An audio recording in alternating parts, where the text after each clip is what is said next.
by Peter Christen Asbjørnsen and Jørgen Engebretsen Moe. East of the Sun and West of the Moon. A folk tale in its primitive plainness of word and entire absence of complexity and thought is peculiarly sensitive and susceptible to the touch of stranger hands. And he who has been able to acquaint himself with the Norse folkeventure of Asbjørnsen and Moe, from which these stories are selected, has an advantage over the reader of an English rendering.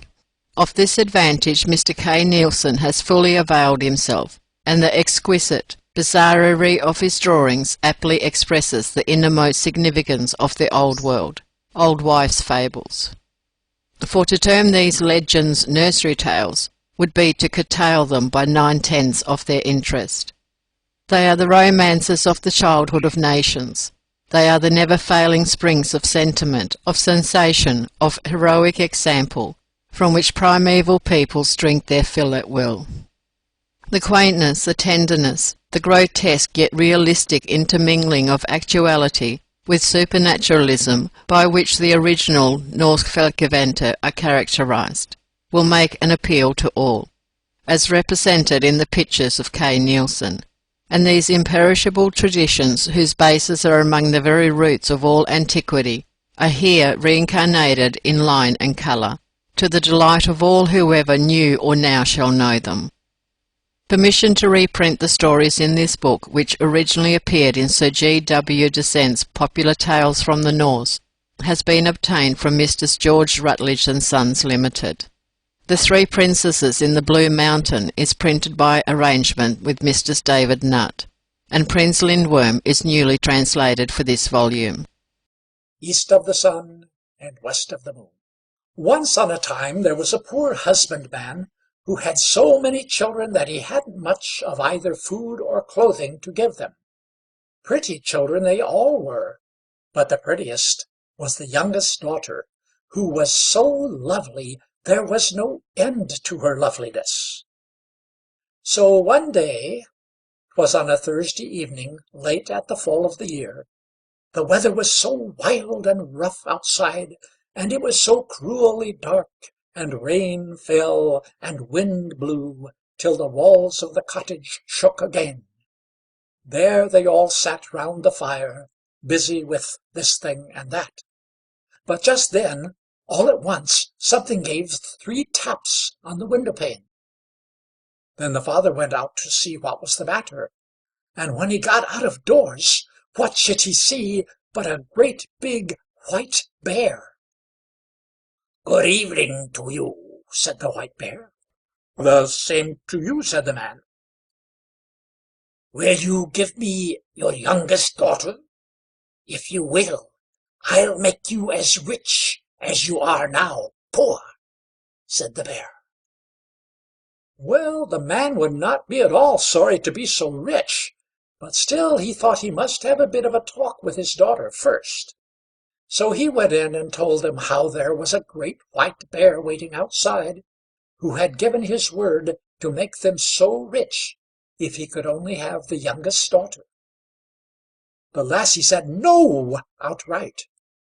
Nothing could get her to say anything else.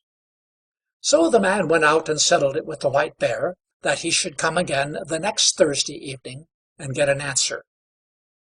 Meantime he talked his daughter over, and kept on telling her of all the riches they would get, and how well off she would be herself.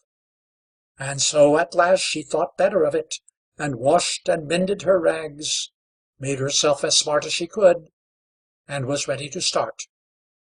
I can't say her packing gave her much trouble.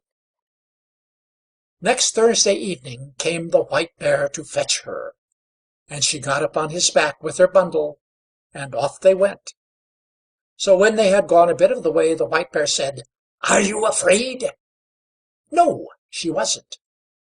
"Well, mind and hold tight by my shaggy coat, and then there's nothing to fear," said the bear. So she rode a long, long way till they came to a great steep hill. There, on the face of it, the white bear gave a knock, and a door opened, and they came into a castle where there were many rooms all lit up, rooms gleaming with silver and gold.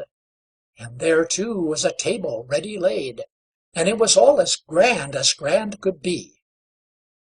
Then the White Bear gave her a silver bell, and when she wanted anything, she was only to ring it, and she would get it at once. Well, after she had eaten and drunk, and evening wore on, she got sleepy after her journey, and thought she would like to go to bed.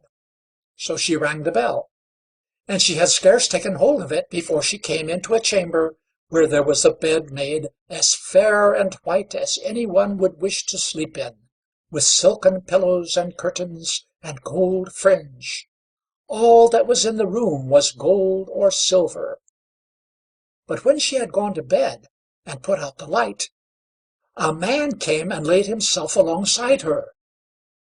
That was the White Bear, who threw off his beast shape at night.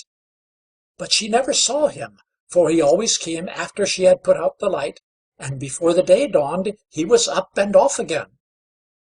So things went on happily for a while, but at last she began to get silent and sorrowful, for there she went about all day alone, and she longed to go home to see her father and mother and brothers and sisters.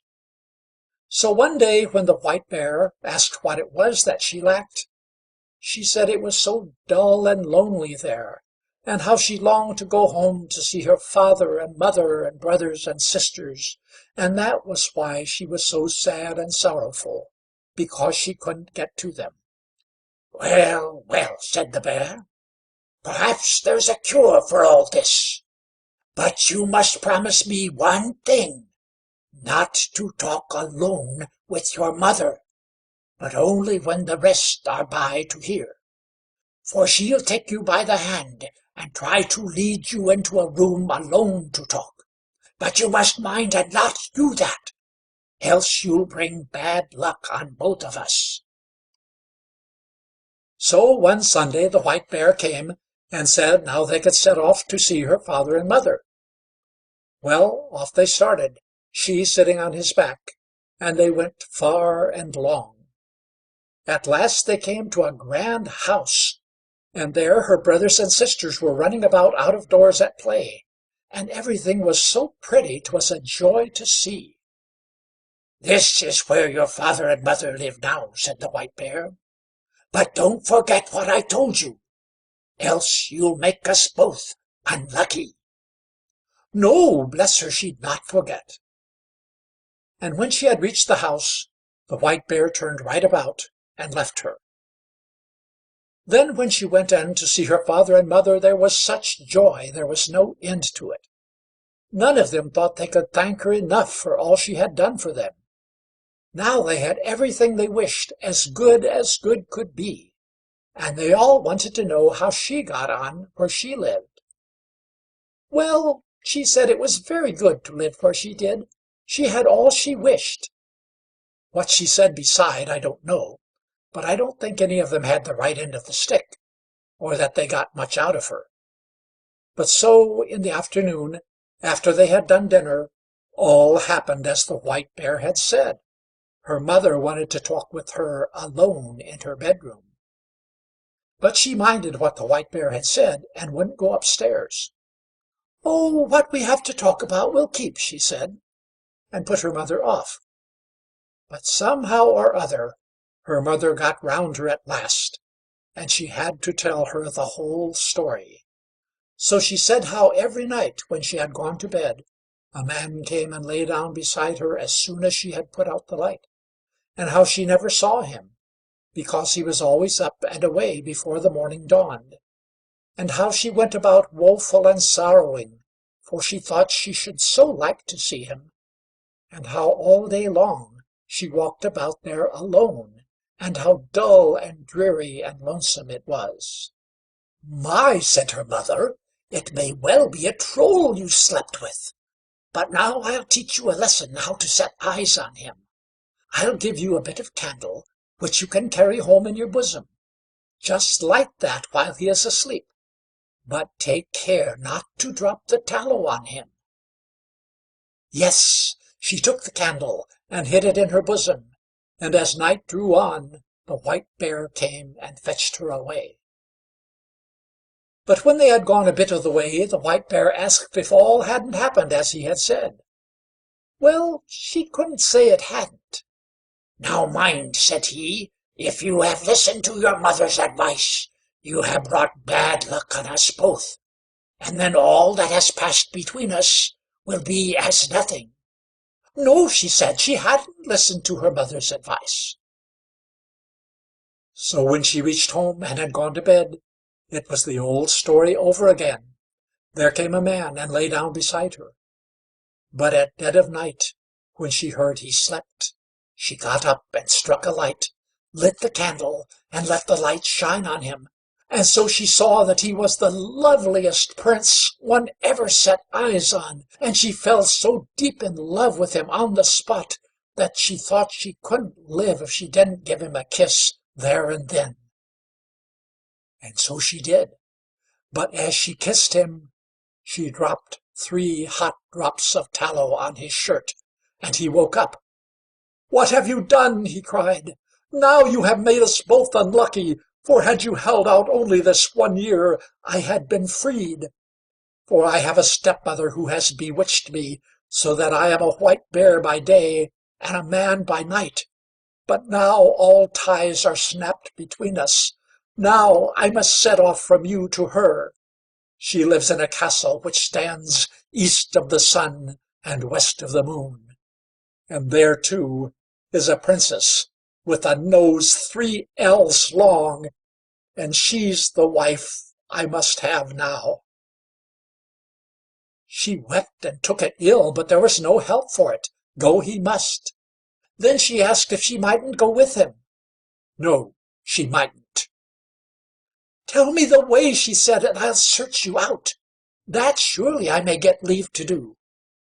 Yes, she might do that, he said, but there was no way to that place.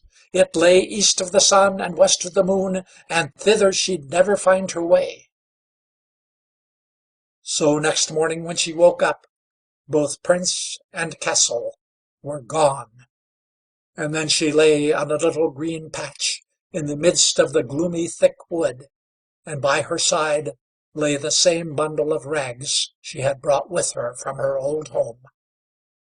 So when she had rubbed the sleep out of her eyes, and wept till she was tired, she set out on her way, and walked many, many days, till she came to a lofty crag. Under it sat an old hag, and played with a gold apple which she tossed about. Here the lassie asked if she knew the way to the prince, who lived with his stepmother in the castle that lay east of the sun and west of the moon, and who was to marry the princess with a nose 3 ells long. "How did you come to know about him?" asked the old hag. "But maybe you are the lassie who ought to have had him." Yes, she was. So it's you, is it?" said the old hag. "Well, all I know about him is that he lives in the castle that lies east of the sun and west of the moon. And thither you'll come, late or never. But still you may have the loan of my horse, and on him you can ride to my next neighbor. Maybe she'll be able to tell you. And when you get there, just give the horse a switch under the left ear, and beg him to be off home. And stay, this gold apple you may take with you."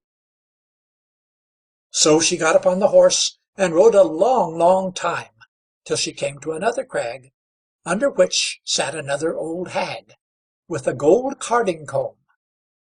Here the lassie asked if she knew the way to the castle that lay east of the sun and west of the moon, and she answered, like the first old hag, that she knew nothing about it, except it was east of the sun and west of the moon.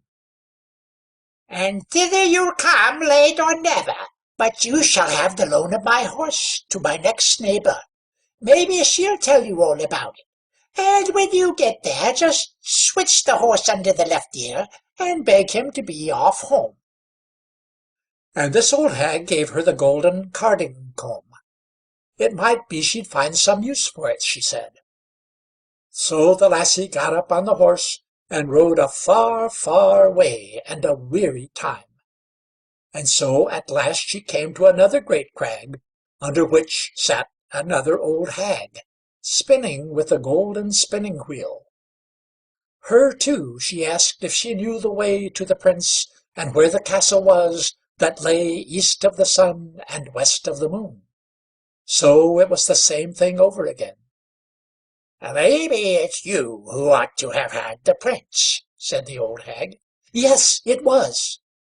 But she, too, didn't know the way a bit better than the other two. East of the sun and west of the moon it was, She knew, and that was all. and thither you'll come, late or never. But I'll lend you my horse, and then I think you'd best ride to the east wind and ask him. Maybe he knows those parts, and can blow you thither. But when you get to him, you need only give the horse a switch under the left ear, and he'll trot home of himself." And so, too, she gave her the gold spinning wheel. "Maybe you'll find a use for it," said the old hag. Then on she rode many, many days, a weary time, before she got to the East Wind's house. But at last she did reach it, and then she asked the East Wind if he could tell her the way to the prince who dwelt east of the sun and west of the moon. Yes, the East Wind had often heard tell of it, the prince and the castle, but he couldn't tell the way, for he had never blown so far. "But if you will, I'll go with you to my brother, the West Wind. Maybe he knows, for he's much stronger. So if you will just get on my back, I'll carry you thither." Yes, she got on his back, and I should think they went briskly along. So when they got there, they went into the West Wind's house, and the East Wind said the lassie he had brought was the one who ought to have had the prince who lived in the castle east of the sun and west of the moon. And so she had set out to seek him, and how he had come with her, and would be glad to know if the West Wind knew how to get to the castle. "Nay," said the West Wind, "so far I've never blown. But if you will, I'll go with you to our brother, the South Wind, for he's much stronger than either of us, and he has flapped his wings far and wide. Maybe he'll tell you. You can get on my back, and I'll carry you to him." Yes, she got on his back, and so they travelled to the South Wind, and weren't so very long on the way, I should think. When they got there, the West Wind asked him if he could tell her the way to the castle that lay east of the sun and west of the moon, for it was she who ought to have had the prince who lived there. "You don't say so! That's she, is it?" said the South Wind. "Well, I have blustered about in most places in my time, but so far have I never blown. But if you will, I'll take you to my brother, the North Wind. He is the oldest and strongest of the whole lot of us. And if he don't know where it is, you'll never find anyone in the world to tell you. You can get on my back, and I'll carry you thither." Yes, she got on his back, and away he went from his house at a fine rate. And this time, too, she wasn't long on her way. So when they got to the North Wind's house, he was so wild and cross, cold puffs came from him a long way off. "Blast you both! What do you want?" he roared out to them, ever so far off, so that it struck them with an icy shiver. "Well," said the South Wind, "you needn't be so foul-mouthed, for here I am, your brother, the South Wind, and here is the lassie who ought to have had the prince who dwells in the castle that lies east of the sun and west of the moon, and now she wants to ask you if you ever were there, and can tell her the way, for she would be so glad to find him again."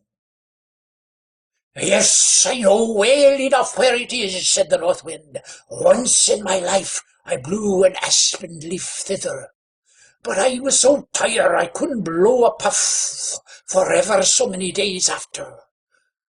But if you really wish to go thither, and aren't afraid to come along with me, I'll take you on my back, and see if I can blow you thither." Yes, with all her heart, she must and would get thither if it were possible in any way. And as for fear, however madly he went, she wouldn't be at all afraid. "Very well, then," said the North Wind, "but you must sleep here to-night, for we must have the whole day before us, if we're to get thither at all." Early next morning the North Wind woke her, and puffed himself up, and blew himself out, and made himself so stout and big 'twas gruesome to look at him. And so off they went high up through the air, as if they would never stop till they got to the world's end. Down here below there was such a storm, it threw down long tracts of wood, and many houses, and when it swept over the great sea, ships foundered by hundreds. So they tore on and on, no one can believe how far they went, and all the while they still went over the sea, and the North Wind got more and more weary, and so out of breath he could scarce bring out a puff, and his wings drooped and drooped, till at last he sunk so low that the crests of the waves dashed over his heels. "Are you afraid?" said the North Wind. No, she wasn't. But they weren't very far from land, and the North Wind had still so much strength left in him that he managed to throw her up on the shore, under the windows of the castle, which lay east of the sun and west of the moon. But then he was so weak and worn out, he had to stay there and rest many days before he could get home again. Next morning the lassie sat down under the castle window, and began to play with the gold apple. And the first person she saw was the long nose who was to have the prince. "What do you want for your gold apple, you lassie?" said the long nose, and threw up the window. "It's not for sale for gold or money," said the lassie. "If it's not for sale or for gold or money, what is it that you will sell it for? You may name your own price," said the princess. "Well, if I may get to the prince who lives here and be with him to-night, you shall have it," said the lassie whom the North Wind had brought. Yes, she might. That could be done. So the princess got the gold apple. But when the lassie came up to the prince's bedroom at night, he was fast asleep. She called him and shook him, and between whiles she wept sore, but all she could do, she couldn't wake him up. Next morning, as soon as day broke, came the princess with the long nose, and drove her out again. So in the daytime she sat down under the castle windows, and began to card with her carding comb. And the same thing happened. The princess asked what she wanted for it, and she said it wasn't for sale for gold or money, but if she might get leave to go up to the prince and be with him that night, the princess should have it. But when she went up, she found him fast asleep again, and all she called, and all she shook and wept and prayed, she couldn't get life into him. And as soon as the first gray peep of dawn came, then came the princess with the long nose, and chased her out again. So in the daytime the lassie sat down outside under the castle window, and began to spin with her golden spinning wheel. And that, too, the princess with the long nose wanted to have. So she threw up the window and asked what she wanted for it. The lassie said, as she had said twice before, it wasn't for sale for gold or money, but if she might go up to the prince who was there and be with him alone that night, she might have it. Yes, she might do that, and welcome. But now you must know there were some Christian folk who had been carried off thither, and as they sat in their room, which was next the prince, they had heard how a woman had been in there, and wept and prayed and called to him 2 nights running, and they told that to the prince. That evening, when the princess came with her sleepy drink, the prince made as if he drank, but threw it over his shoulder, for he could guess It was a sleepy drink. So when the lassie came in, she found the Prince wide awake, and then she told him the whole story, how she had come thither. "Ah," said the Prince, "you've just come in the very nick of time, for tomorrow is to be our wedding day.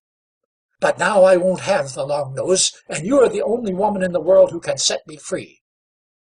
I'll say I want to see what my wife is fit for, and beg her to wash the shirt which has the 3 spots of tallow on it. She'll say yes, for she doesn't know 'tis you who put them there.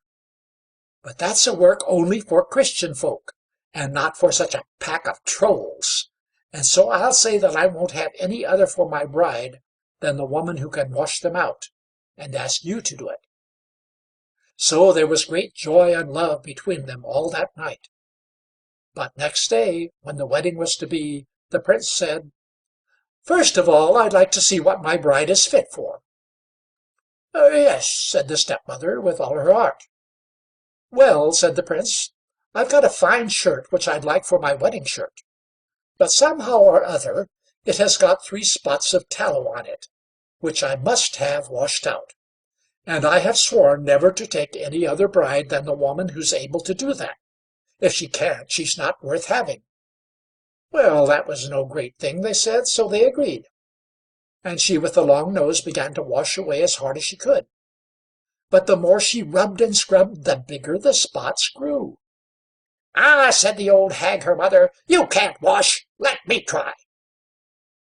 But she hadn't long taken the shirt in hand before it got far worse than ever, and with all her rubbing and wringing and scrubbing, the spots grew bigger and blacker, and the darker and uglier was the shirt. Then all the other trolls began to wash, but the longer it lasted, the blacker and uglier the shirt grew, till at last it was as black all over as if it had been up the chimney. "Ah," said the Prince, "you're none of you worth a straw. You can't wash. Why, there outside sits a beggar lassie. I'll be bound she knows how to wash better than the whole lot of you. Come in, lassie," he shouted. Well, in she came. "Can you wash this shirt clean, lassie, you?" said he. "I don't know," she said, "but I think I can." And almost before she had taken it and dipped it in the water, it was as white as driven snow, and whiter still. "Yes, you are the lassie for me," said the Prince. At that the old hag flew into such a rage she burst on the spot, and the Princess with the long nose after her, and the whole pack of trolls after her. At least I've never heard a word about them since. As for the Prince and Princess, they set free all the poor Christian folk who had been carried off and shut up there, and they took with them all the silver and gold, and flitted away as far as they could from the castle that lay east of the sun and west of the moon. The Blue Belt. Once on a time there was an old beggar woman who had gone out to beg. She had a little lad with her, and when she had got her bag full, she struck across the hills towards her own home. So when they had gone a bit up the hillside, they came upon a little blue belt, which lay where 2 paths met, and the lad asked his mother's leave to pick it up. "No," said she, "maybe there's witchcraft in it." And so with threat she forced him to follow her. But when they had gone a bit further, the lad said he must turn aside a moment out of the road, and meanwhile his mother sat down on a tree stump. But the lad was a long time gone, for as soon as he got so far into the wood that the old dame could not see him, he ran off to where the belt lay, took it up, tied it round his waist, and lo! he felt as strong as if he could lift the whole hill. When he got back, the old dame was in a great rage, and wanted to know what he had been doing all that while. "You don't care how much time you waste, and yet you know the night is drawing on, and we must cross the hill before it is dark." So on they tramped. But when they had got about half-way, the old dame grew weary, and said she must rest under a bush. "Dear mother," said the lad, Mayn't I just go up to the top of this high crag while you rest, and try if I can't see some sign of folk hereabouts?" Yes, he might do that. So when he had got to the top, he saw a light shining from the north. So he ran down and told his mother. "We must get on, Mother. We are near a house, for I see a bright light shining quite close to us in the north." Then she rose and shouldered her bag and set off to see. But they hadn't gone far before there stood a steep spur on the hill right across their path. "Just as I thought," said the old dame. "Now we can't go a step farther. A pretty bed we shall have here." But the lad took the bag under one arm and his mother under the other, and ran straight up the steep crag with them. "Now, don't you see? Don't you see that we are close to a house? Don't you see that bright light?" But the old dame said those were no Christian folk, but trolls, for she was at home in all that forest far and near, and knew there was not a living soul in it until you were well over the ridge and had come down on the other side. But they went on, and in a little while they came to a great house which was all painted red. "What's the good?" said the old dame. "We daren't go in, for here the trolls live." "Don't say so. We must go in. There must be men where the lights shine so," said the lad. So in he went, and his mother after him. But he had scarce opened the door before she swooned away, for there she saw a great stout man, at least 20 feet high, sitting on the bench. "Good evening, grandfather," said the lad. "Well, here I've sat 300 years, said the man who sat on the bench, "and no one has ever come and called me grandfather before." Then the lad sat down by the man's side and began to talk to him as if they had been old friends. "But what's come over your mother?" said the man after they had chatted a while. "I think she swooned away. You had better look after her." So the lad went and took hold of the old dame, and dragged her up the hall along the floor. That brought her to herself, and she kicked and scratched and flung herself about, and at last sat down upon a heap of firewood in the corner. But she was so frightened that she scarce dared to look one in the face. After a while the lad asked if they could spend the night there. "Yes, to be sure," said the man. So they went on talking again, but the lad soon got hungry and wanted to know if they could get food as well as lodging. "Of course," said the man, "that might be got too." And after he had sat a while longer, he rose up and threw 6 loads of dry pitch pine on the fire. This made the old hag still more afraid. "Oh, now he's going to roast us alive," she said in the corner where she sat. And when the wood had burned down to glowing embers, up got the man and strode out of his house. "Heaven bless and help us, what a stout heart you have got," said the old dame. "Don't you see we have got amongst trolls?" "Stuff and nonsense," said the lad. "No harm if we have." In a little while back came the man with an ox so fat and big the lad had never seen its like, and he gave it one blow with his fist under the ear, and down it fell dead on the floor. When that was done, he took it up by all the 4 legs, and laid it on the glowing embers, and turned it and twisted it about till it was burnt brown outside. After that he went to a cupboard and took out a great silver dish, and laid the ox on it. And the dish was so big that none of the ox hung over on any side. This he put on the table, and then he went down into the cellar and fetched a cask of wine, knocked out the head, and put the cask on the table, together with 2 knives which were each 6 feet long. When this was done, he bade them go and sit down to supper and eat. So they went, the lad first and the old dame after. But she began to whimper and wail. and to wonder how she should ever use such knives. But her son seized one, and began to cut slices out of the thigh of the ox, which he placed before his mother. And when they had eaten a bit, he took up the cask with both hands, and lifted it down to the floor. Then he told his mother to come and drink, but it was still so high she couldn't reach up to it. So he caught her up, and held her up to the edge of the cask while she drank. As for himself, he clambered up and hung down like a cat inside the cask while he drank. So when he had quenched his thirst, he took up the cask and put it back on the table, and thanked the man for the good meal, and told his mother to come and thank him too. And afeard though she was, she dared do nothing else but thank the man. Then the lad sat down again alongside the man and began to gossip.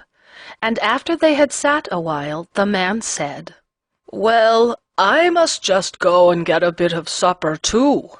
And so he went to the table and ate up the whole ox, hoofs and horns and all, and drained the cask to the last drop, and then went back and sat on the bench. "As for beds," he said, "I don't know what's to be done. I've only got one bed and a cradle. But we could get on pretty well if you would sleep in the cradle, and then your mother might lie in the bed yonder." "Thank you kindly, that'll do nicely," said the lad. And with that he pulled off his clothes and lay down in the cradle. But to tell you the truth, it was quite as big as a four-poster. As for the old dame, she had to follow the man who showed her to bed, though she was out of her wits for fear. "Well," thought the lad to himself, "'twill never do to go to sleep yet. I'd best lie awake and listen how things go as the night wears on." So, after a while, the man began to talk to the old dame, and at last he said, "We two might live here so happily together, could we only be rid of this son of yours." "But do you know how to settle him? Is that what you're thinking of?" said she. "Nothing easier," said he. At any rate, he would try. He would just say he wished the old dame would stay and keep house for him a day or two, and then he would take the lad out with him up the hill to quarry cornerstones and roll down a great rock on him. All this the lad lay and listened to. Next day the troll, for it was a troll as clear as day, asked if the old dame would stay and keep house for him a few days. And as the day went on, he took a great iron crowbar, and asked the lad if he had a mind to go with him up the hill and quarry a few cornerstones. With all his heart, he said, and went with him. And so, after they had split a few stones, the troll wanted him to go down below and look after cracks in the rock. And while he was doing this, the troll worked away, and wearied himself with his crowbar till he moved a whole crag out of its bed, which came rolling right down on the place where the lad was. But he held it up till he could get on one side, and then let it roll on. "Oh," said the lad to the troll, "now I see what you mean to do with me. You want to crush me to death. So just go down yourself and look after the cracks and rifts in the rock, and I'll stand up above." The troll did not dare to do otherwise than the lad bade him, and the end of it was that the lad rolled down a great rock which fell upon the troll and broke one of his thighs. "Well, you are in a sad plight," said the lad as he strode down, lifted up the rock, and set the man free. After that, he had to put him on his back and carry him home.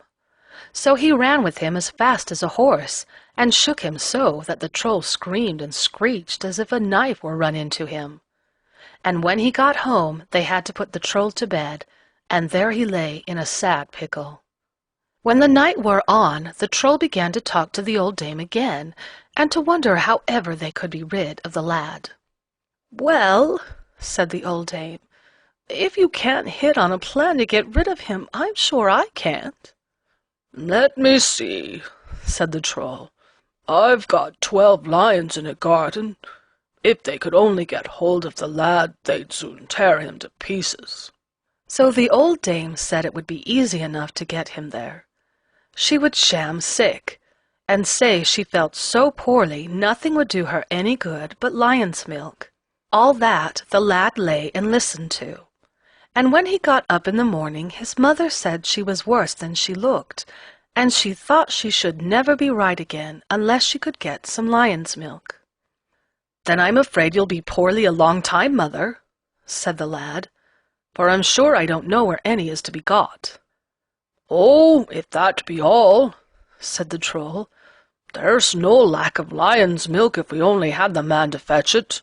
And then he went on to say how his brother had a garden with 12 lions in it, and how the lad might have the key if he had a mind to milk the lions.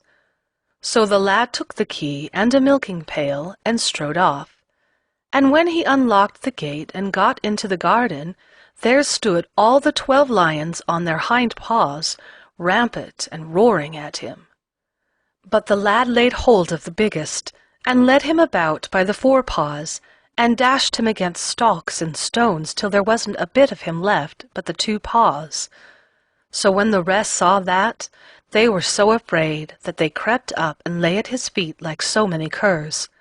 After that, they followed him about wherever he went, and when he got home, they lay down outside the house with their forepaws on the door-sill. "Now, mother, you'll soon be well," said the lad when he went in, "for here is the lion's milk." He had just milked a drop in the pail. But the Troll, as he lay in bed, swore it was all a lie. He was sure the lad was not the man to milk lions. When the lad heard that, he forced the Troll to get out of bed, threw open the door, and all the lions rose up and seized the Troll, and at last the lad had to make them leave their hold. That night the Troll began to talk to the old dame again. "I'm sure I can't tell how to put this lad out of the way. He is so awfully strong. Can't you think of some way?" "No," said the old dame. "If you can't tell, I'm sure I can't." "Well," said the Troll, "I have 2 brothers in a castle. They are 12 times as strong as I am, and that's why I was turned out and had to put up with this farm.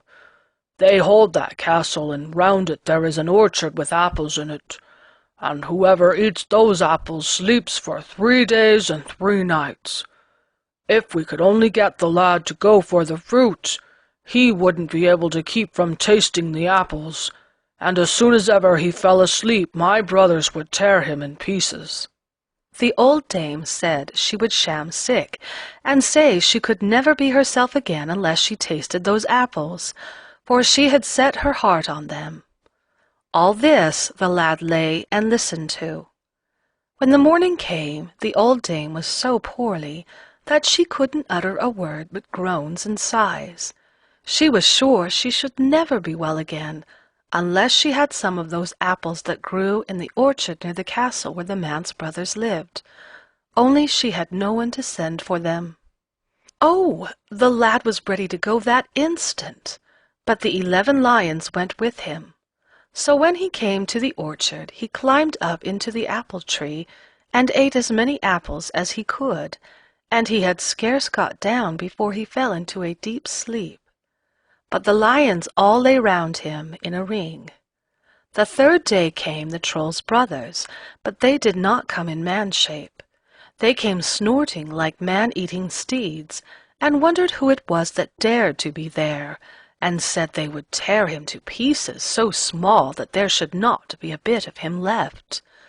But up rose the lions and tore the Trolls into small pieces, so that the place looked as if a dung-heap had been tossed about it.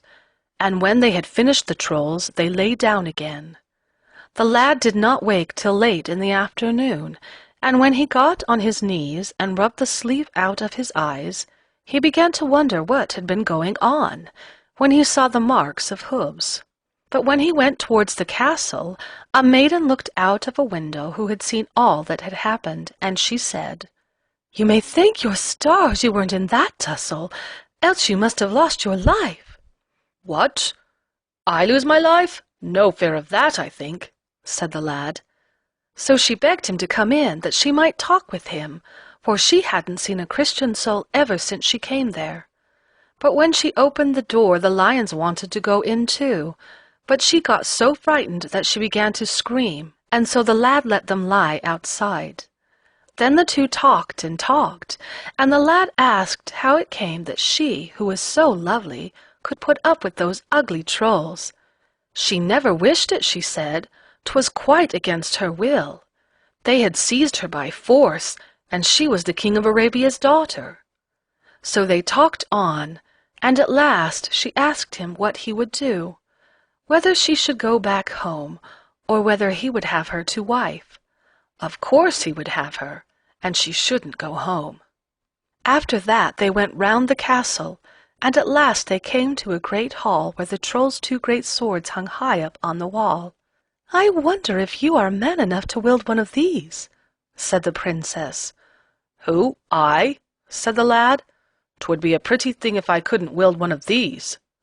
With that he put 2 or 3 chairs one atop of the other, jumped up, and touched the biggest sword with his fingertips, tossed it up in the air and caught it again by the hilt, leapt down, and at the same time dealt such a blow with it on the floor that the whole hall shook.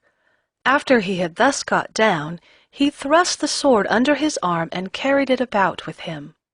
So, when they had lived a little while in the castle, the princess thought she ought to go home to her parents and let them know what had become of her.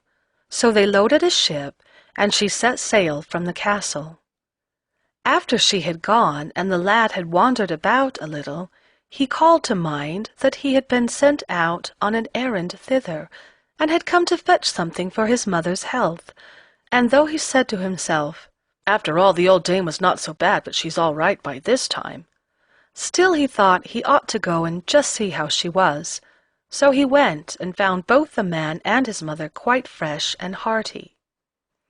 "What wretches you are to live in this beggarly hut," said the lad. "Come with me up to my castle, and you shall see what a fine fellow I am." Well, they were both ready to go, and on the way his mother talked to him and asked how it was he had got so strong. "If you must know, it came of that blue belt which lay on the hillside that time when you and I were out begging," said the lad. "Have you got it still?" asked she. Yes, he had. It was tied round his waist. Might she see it? Yes, she might, and with that he pulled open his waistcoat and shirt to show it to her. Then she seized it with both hands, tore it off, and twisted it round her fist. "Now," she cried, "what shall I do with such a wretch as you? I'll just give you one blow and dash your brains out." "Far too good a death for such a scamp," said the troll. "No, let's first burn out his eyes, and then turn him adrift in a little boat." So they burned out his eyes and turned him adrift in spite of his prayers and tears. But as the boat drifted, the lion swam after, and at last they laid hold of it and dragged it ashore on an island, and placed the lad under a fir tree. They caught game for him, and they plucked the birds and made him a bed of down. But he was forced to eat his meat raw, and he was blind. At last, one day, the biggest lion was chasing a hare which was blind, for it ran straight over stock and stone, and the end was, it ran right up against a fir stump and tumbled head over heels across the field right into a spring. But lo! When it came out of the spring, it saw its way quite plain, and so saved its life. "So, thought the lion, and went and dragged the lad to the spring, and dipped him over head and ears in it. So, when he had got his sight again, he went down to the shore and made signs to the lions that they should all lie close together like a raft. Then he stood upon their backs while they swam with him to the mainland. When he had reached the shore, he went up into a birchen copse and made the lions lie quiet. Then he stole up to the castle like a thief to see if he couldn't lay hands on his belt. And when he got to the door, he peeped through the keyhole, and there he saw his belt hanging up over a door in the kitchen. So he crept softly in across the floor, for there was no one there. but as soon as he had got hold of the belt, he began to kick and stamp about as though he were mad. Just then his mother came rushing out. "Dear heart, my darling little boy, do give me the belt again," she said. "Thank you kindly," said he. "Now you shall have the doom you passed on me." And he fulfilled it on the spot. When the old troll heard that, he came in and begged and prayed so prettily that he might not be smitten to death. "Well, you may live," said the lad, "but you shall undergo the same punishment you gave me." And so he burned out the troll's eyes and turned him adrift on the sea in a little boat, but he had no lions to follow him. Now the lad was all alone, and he went about longing and longing for the princess. At last he could bear it no longer. He must set out to seek her. His heart was so bent on having her. So he loaded 4 ships and set sail for Arabia. For some time they had fair wind and fine weather, but after that they lay wind-bound under a rocky island. So the sailors went ashore and strolled about to spend the time, and there they found a huge egg, almost as big as a little house. So they began to knock it about with large stones, but after all they couldn't crack the shell. Then the lad came up with his sword to see what all the noise was about, and when he saw the egg he thought it a trifle to crack it. So he gave it one blow, and the egg split, and out came a chicken as big as an elephant.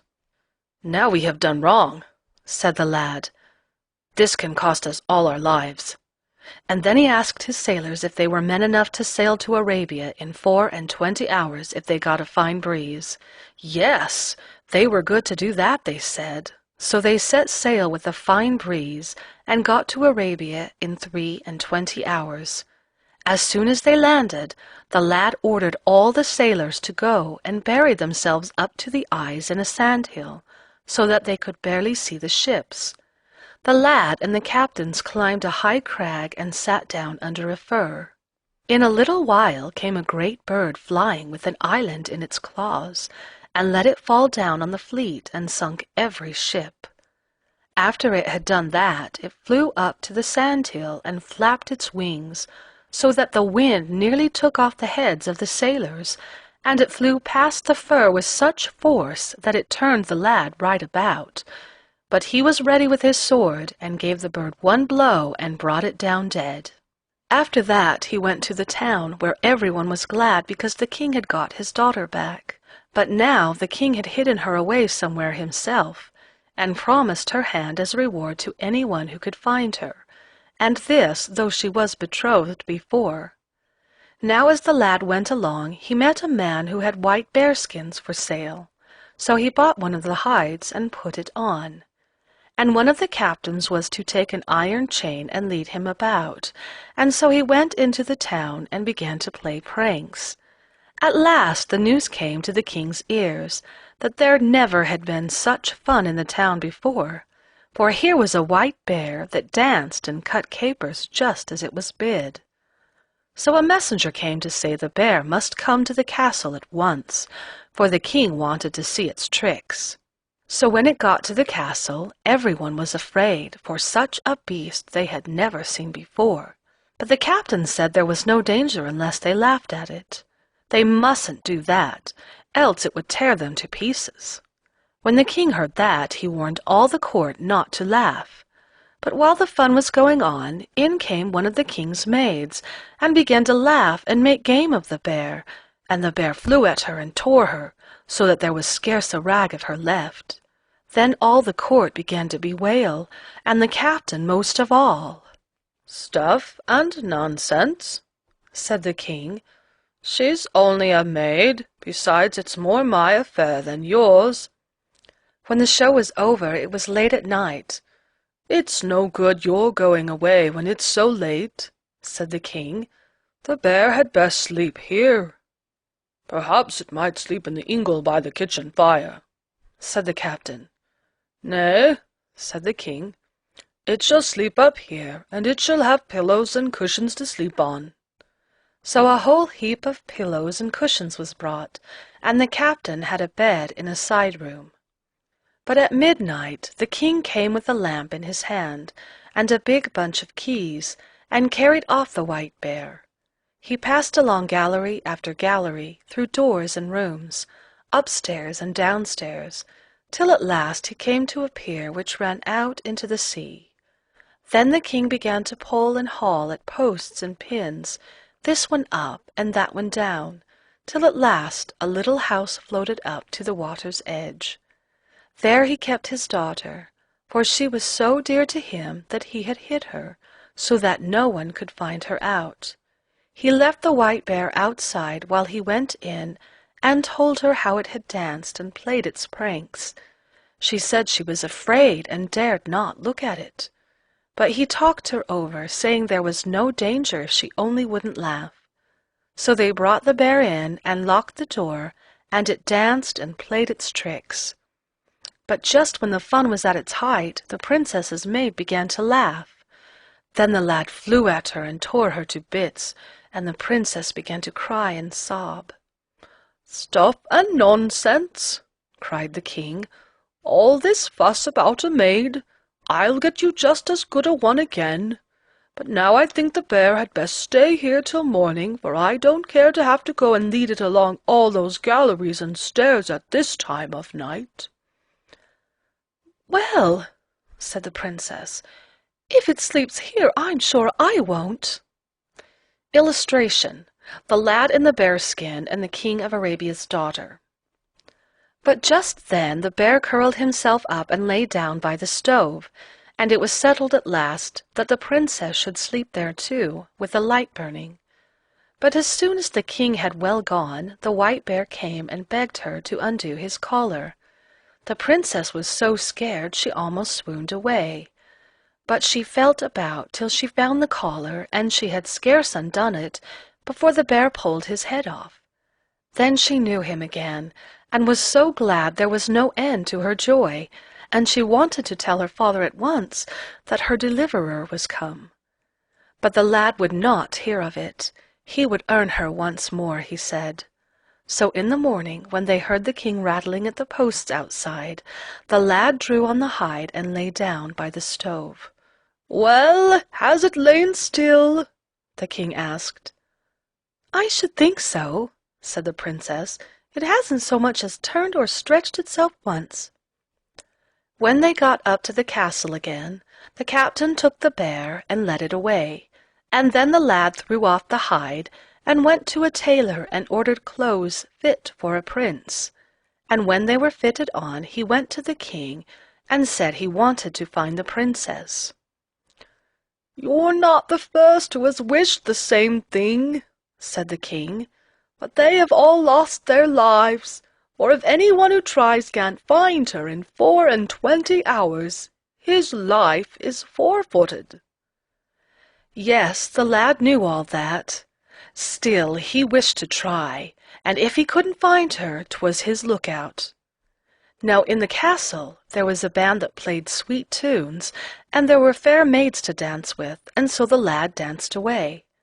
When 12 hours were gone, the king said, "I pity you with all my heart. You're so poor a hand at seeking, you will surely lose your life." "Stuff," said the lad. "While there's life, there's hope. So long as there's breath in the body, there's no fear. We have lots of time." And so he went on dancing till there was only 1 hour left. Then he said he would begin to search. "It's no use now," said the king. "Time's up."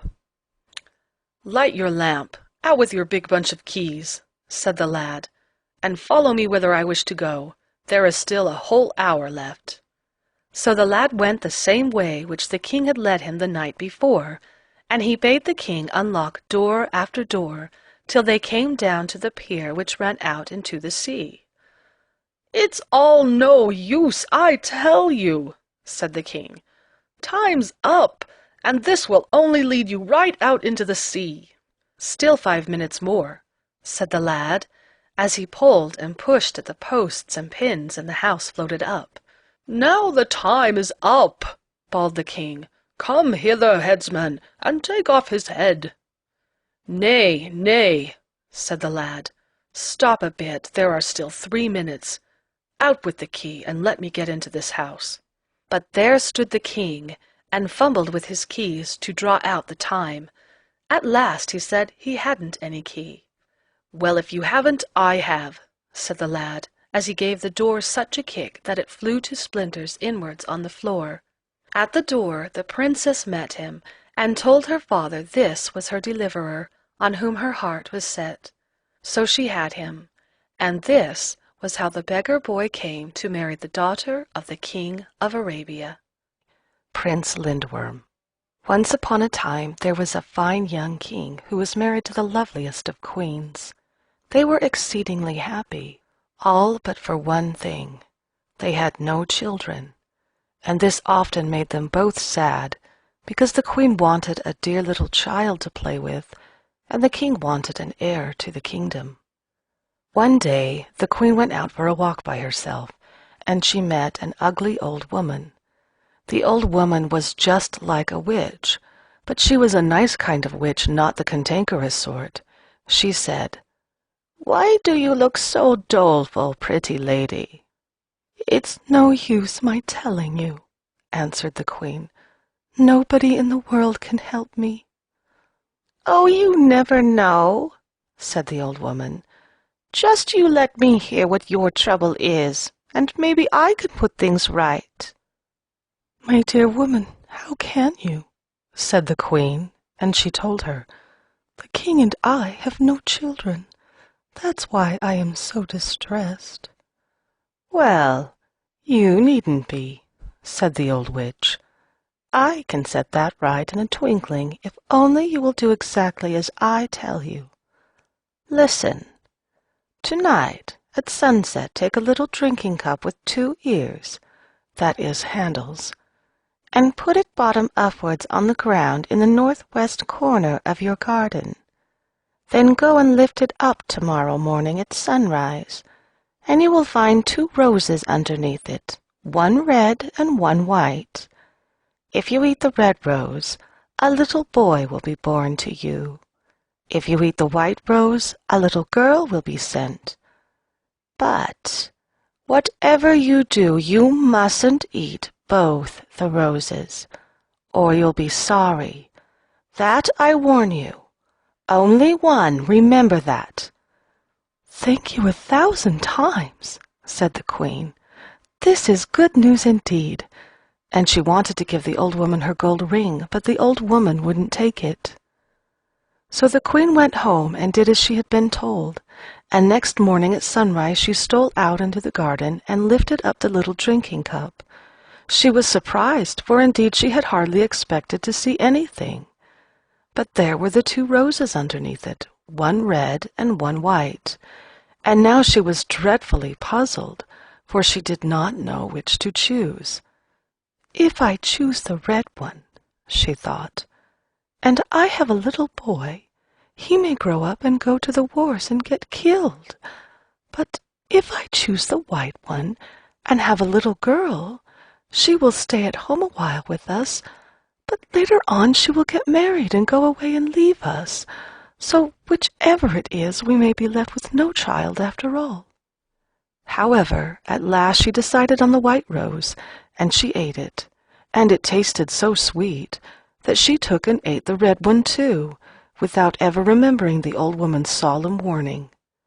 Some time after this the king went away to the wars, and while he was still away the queen became the mother of twins. One was a lovely baby boy, and the other was a lindworm, or serpent. She was terribly frightened when she saw the lindworm, but he wriggled away out of the room, and nobody seemed to have seen him but herself, so that she thought it must have been a dream. The baby prince was so beautiful and so healthy, the queen was full of joy, and likewise, as you may suppose, was the king, when he came home and found his son and heir. Not a word was said by anyone about the lindworm, only the queen thought about it now and then. Many days and years passed by, and the baby grew up into a handsome young prince, and it was time that he got married. The king sent him off to visit foreign kingdoms in the royal coach, with 6 white horses, to look for a princess grand enough to be his wife. But at the very first crossroads the way was stopped by an enormous lindworm, enough to frighten the bravest. He lay in the middle of the road with a great wide open mouth and cried, "A bride for me before a bride for you." Then the prince made the coach turn round and try another road, but it was all no use, for at the first crossways there lay the lindworm again, crying out, "A bride for me before a bride for you." So the prince had to turn back home again to the castle and give up his visits to the foreign kingdoms, and his mother, the queen, had to confess that what the lindworm said was true, for he was really the eldest of her twins, and so he ought to have a wedding first. There seemed nothing for it but to find a bride for the lindworm, if his younger brother the prince were to be married at all. So the king wrote to a distant country, and asked for a princess to marry his son, but of course he didn't say which son, and presently a princess arrived. But she wasn't allowed to see her bridegroom until he stood by her side in the great hall and was married to her, and then of course it was too late for her to say she wouldn't have him. But next morning the princess had disappeared. The lindworm lay sleeping all alone, and it was quite plain that he had eaten her. A little while after, the prince decided that he might now go journeying again in search of a princess, and off he drove in the royal chariot with the 6 white horses. But at the first crossways there lay the lindworm, crying with his great wide open mouth, "A bride for me before a bride for you." So the carriage tried another road, and the same thing happened, and they had to turn back again this time, just as formerly. And the king wrote to several foreign countries to know if anyone would marry his son. At last another princess arrived, this time from a very far distant land, and of course she was not allowed to see her future husband before the wedding took place. And then, lo and behold, it was the lindworm who stood at her side, and next morning the princess had disappeared, and the lindworm lay sleeping all alone, and it was quite clear that he had eaten her. By and by the prince started on his quest for the 3rd time, and at the first crossroads there lay the lindworm with his great wide open mouth demanding a bride as before. And the prince went straight back to the castle and told the king, "You must find another bride for my elder brother." "I don't know where I am to find her," said the king. "I have already made enemies of 2 great kings who sent their daughters here as brides, and I have no notion how I can obtain a 3rd lady. People are beginning to say strange things, and I am sure no princess will dare to come." Now, down in a little cottage near a wood there lived the king's shepherd, an old man with his only daughter. And the king came one day and said to him, "Will you give me your daughter to marry my son the lindworm, and I will make you rich for the rest of your life?" "No, sir," said the shepherd, "that I cannot do. She is my only child, and I want her to take care of me when I am old. Besides, if the lindworm would not spare 2 beautiful princesses, he won't spare her either. He will just gobble her up, and she is much too good for such a fate." But the king wouldn't take "no" for an answer, and at last the old man had to give in. Well, when the old shepherd told his daughter that she was to be Prince Lindworm's bride, she was utterly in despair. She went out into the woods crying and wringing her hands and bewailing her hard fate, and while she wandered to and fro, an old witch-woman suddenly appeared out of a big hollow oak tree and asked her, "Why do you look so doleful, pretty lass?" The shepherd girl said, "It's no use my telling you, for nobody in the world can help me." "Oh, you never know," said the old woman. "Just you let me hear what your trouble is, and maybe I can put things right." "How can you?" said the girl. "For I am to be married to the king's eldest son, who is a lindworm.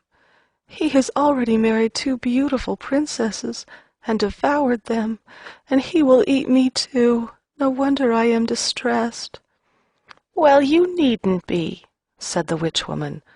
"All that can be set right in a twinkling, if only you will do exactly as I tell you."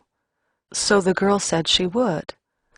"Listen, then," said the old woman.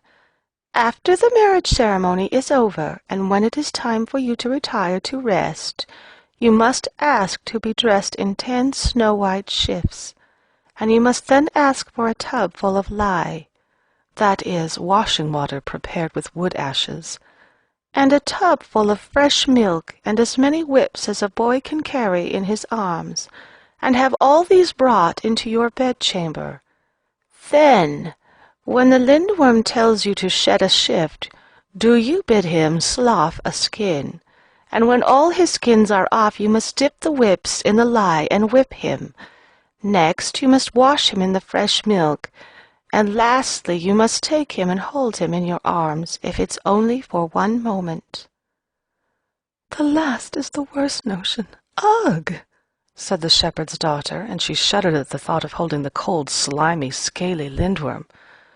"Do just as I have said, and all will go well," said the old woman. Then she disappeared again in the oak tree.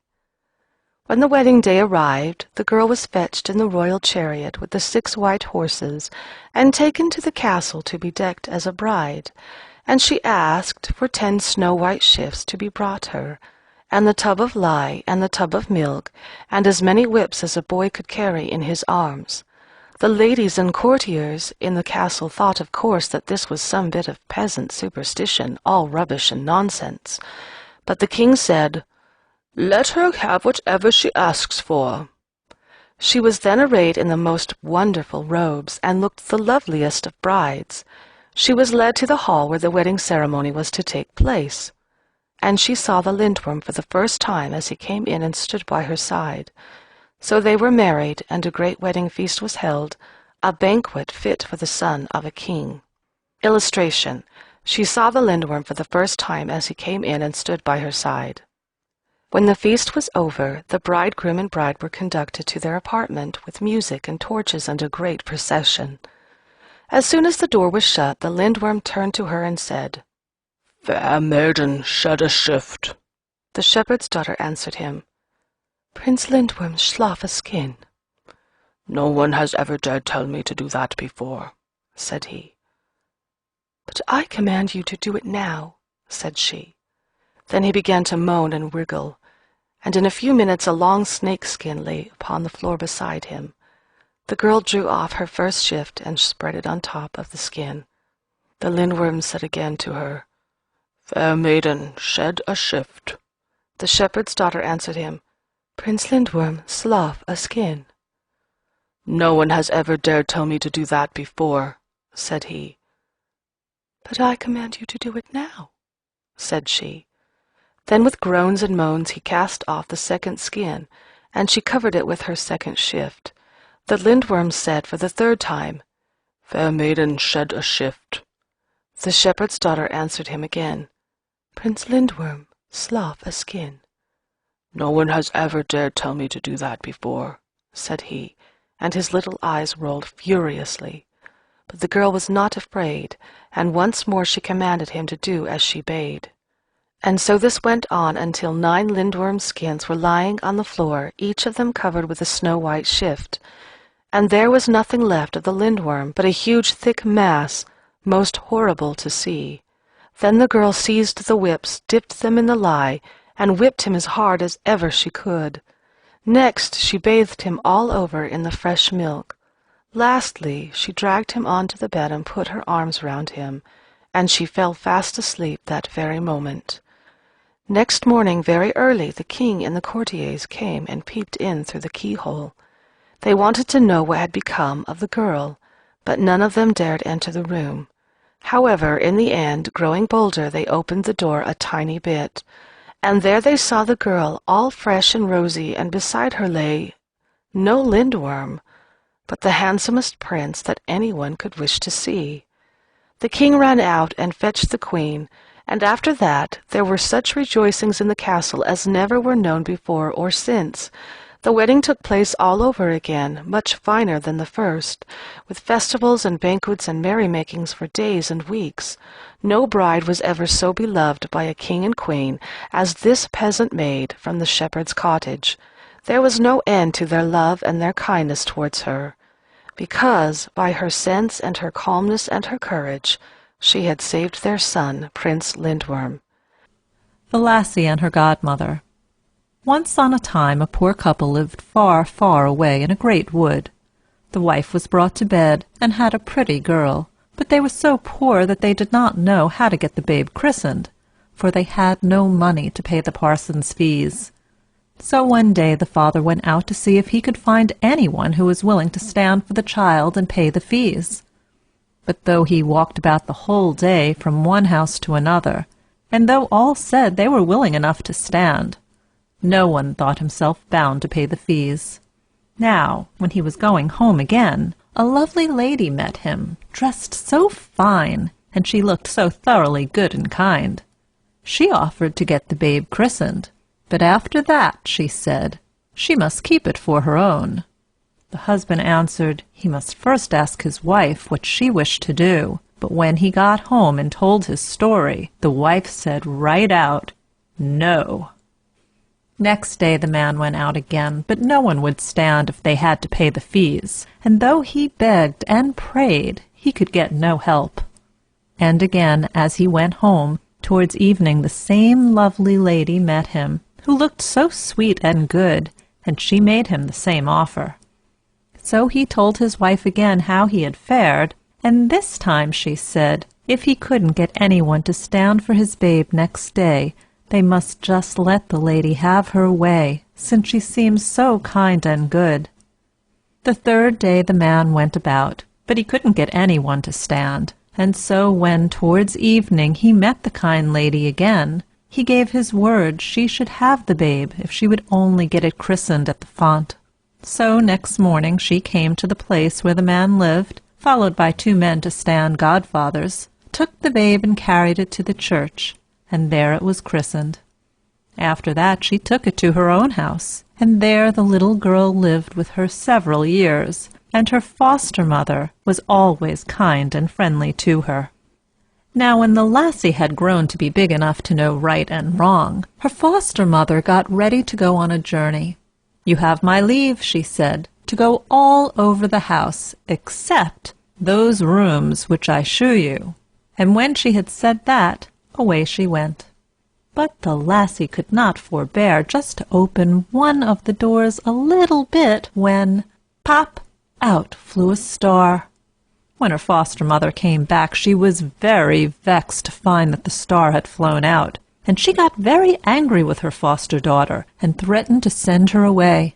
But the child cried and begged so hard that she got leave to stay.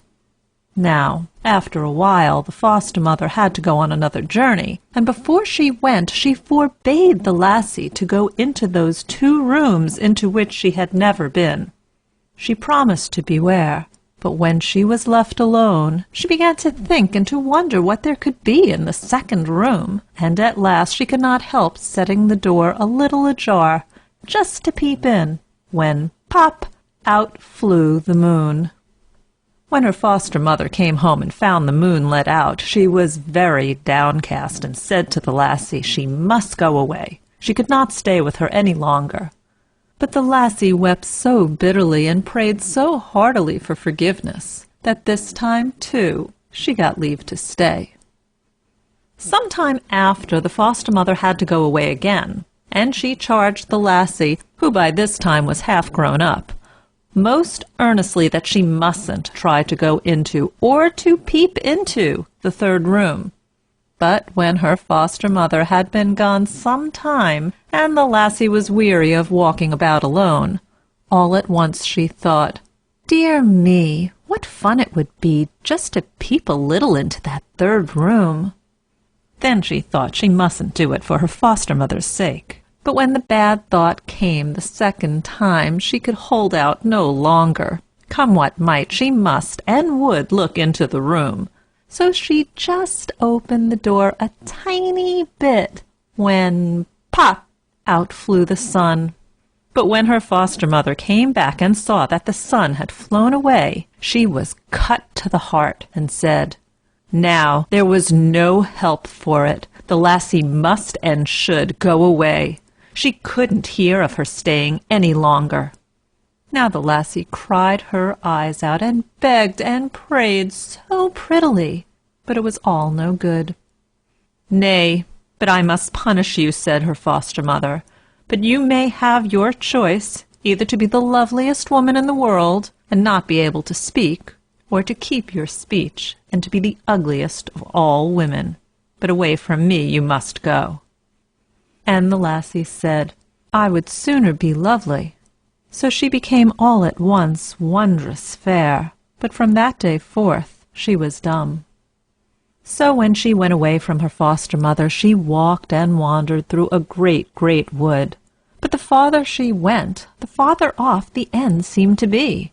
So when the evening came on, she climbed up into a tall tree, which grew over a spring, and there she made herself up to sleep that night. Close by lay a castle, and from that castle came early every morning a maid to draw water to make the prince's tea, from the spring over which the lassie was sitting. So the maid looked down into the spring, saw the lovely face in the water, and thought it was her own. Then she flung away the pitcher and ran home, and when she got there she tossed up her head and said, "If I am so pretty, I'm far too good to go and fetch water." So another maid had to go for the water, but the same thing happened to her. She went back and said she was far too pretty and too good to fetch water from the spring for the prince. Then the prince went himself, for he had a mind to see what all this could mean. So when he reached the spring, he too saw the image in the water, but he looked up at once and became aware of the lovely lassie who sat there up in the tree. Then he coaxed her down and took her home, and at last made up his mind to have her for his queen, because she was so lovely. But his mother, who was still alive, was against it. "She can't speak," she said, "and maybe she's a wicked witch." But the prince could not be content till he got her. So after they had lived together a while, the lassie was to have a child, and when the child came to be born, the prince set a strong watch about her. But at the birth one and all fell into a deep sleep, and her foster-mother came, cut the babe on its little finger, and smeared the queen's mouth with the blood, and said, "Now you shall be as grieved as I was when you let out the star." And with these words she carried off the babe. But when those who were on the watch woke, they thought the queen had eaten her own child, and the old queen was all for burning her alive. But the prince was so fond of her that at last he begged her off, but he had hard work to set her free. So the next time the young queen was to have a child, twice as strong a watch was set as the first time. But the same thing happened over again, only this time her foster-mother said, "Now you shall be as grieved as I was when you let the moon out." And the queen begged and prayed and wept, for when her foster-mother was there she could speak, but it was all no good.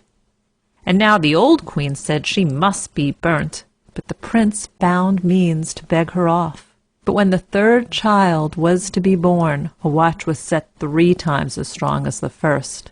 But just the same thing happened. Her foster-mother came while the watch slept, took the babe and cut its little finger, and smeared the queen's mouth with the blood, telling her now she should be as grieved as she was when the lassie let out the sun. And now the prince could not save her any longer. She must and should be burnt. But just as they were leading her to the stake, all at once they saw her foster-mother, who came with all 3 children.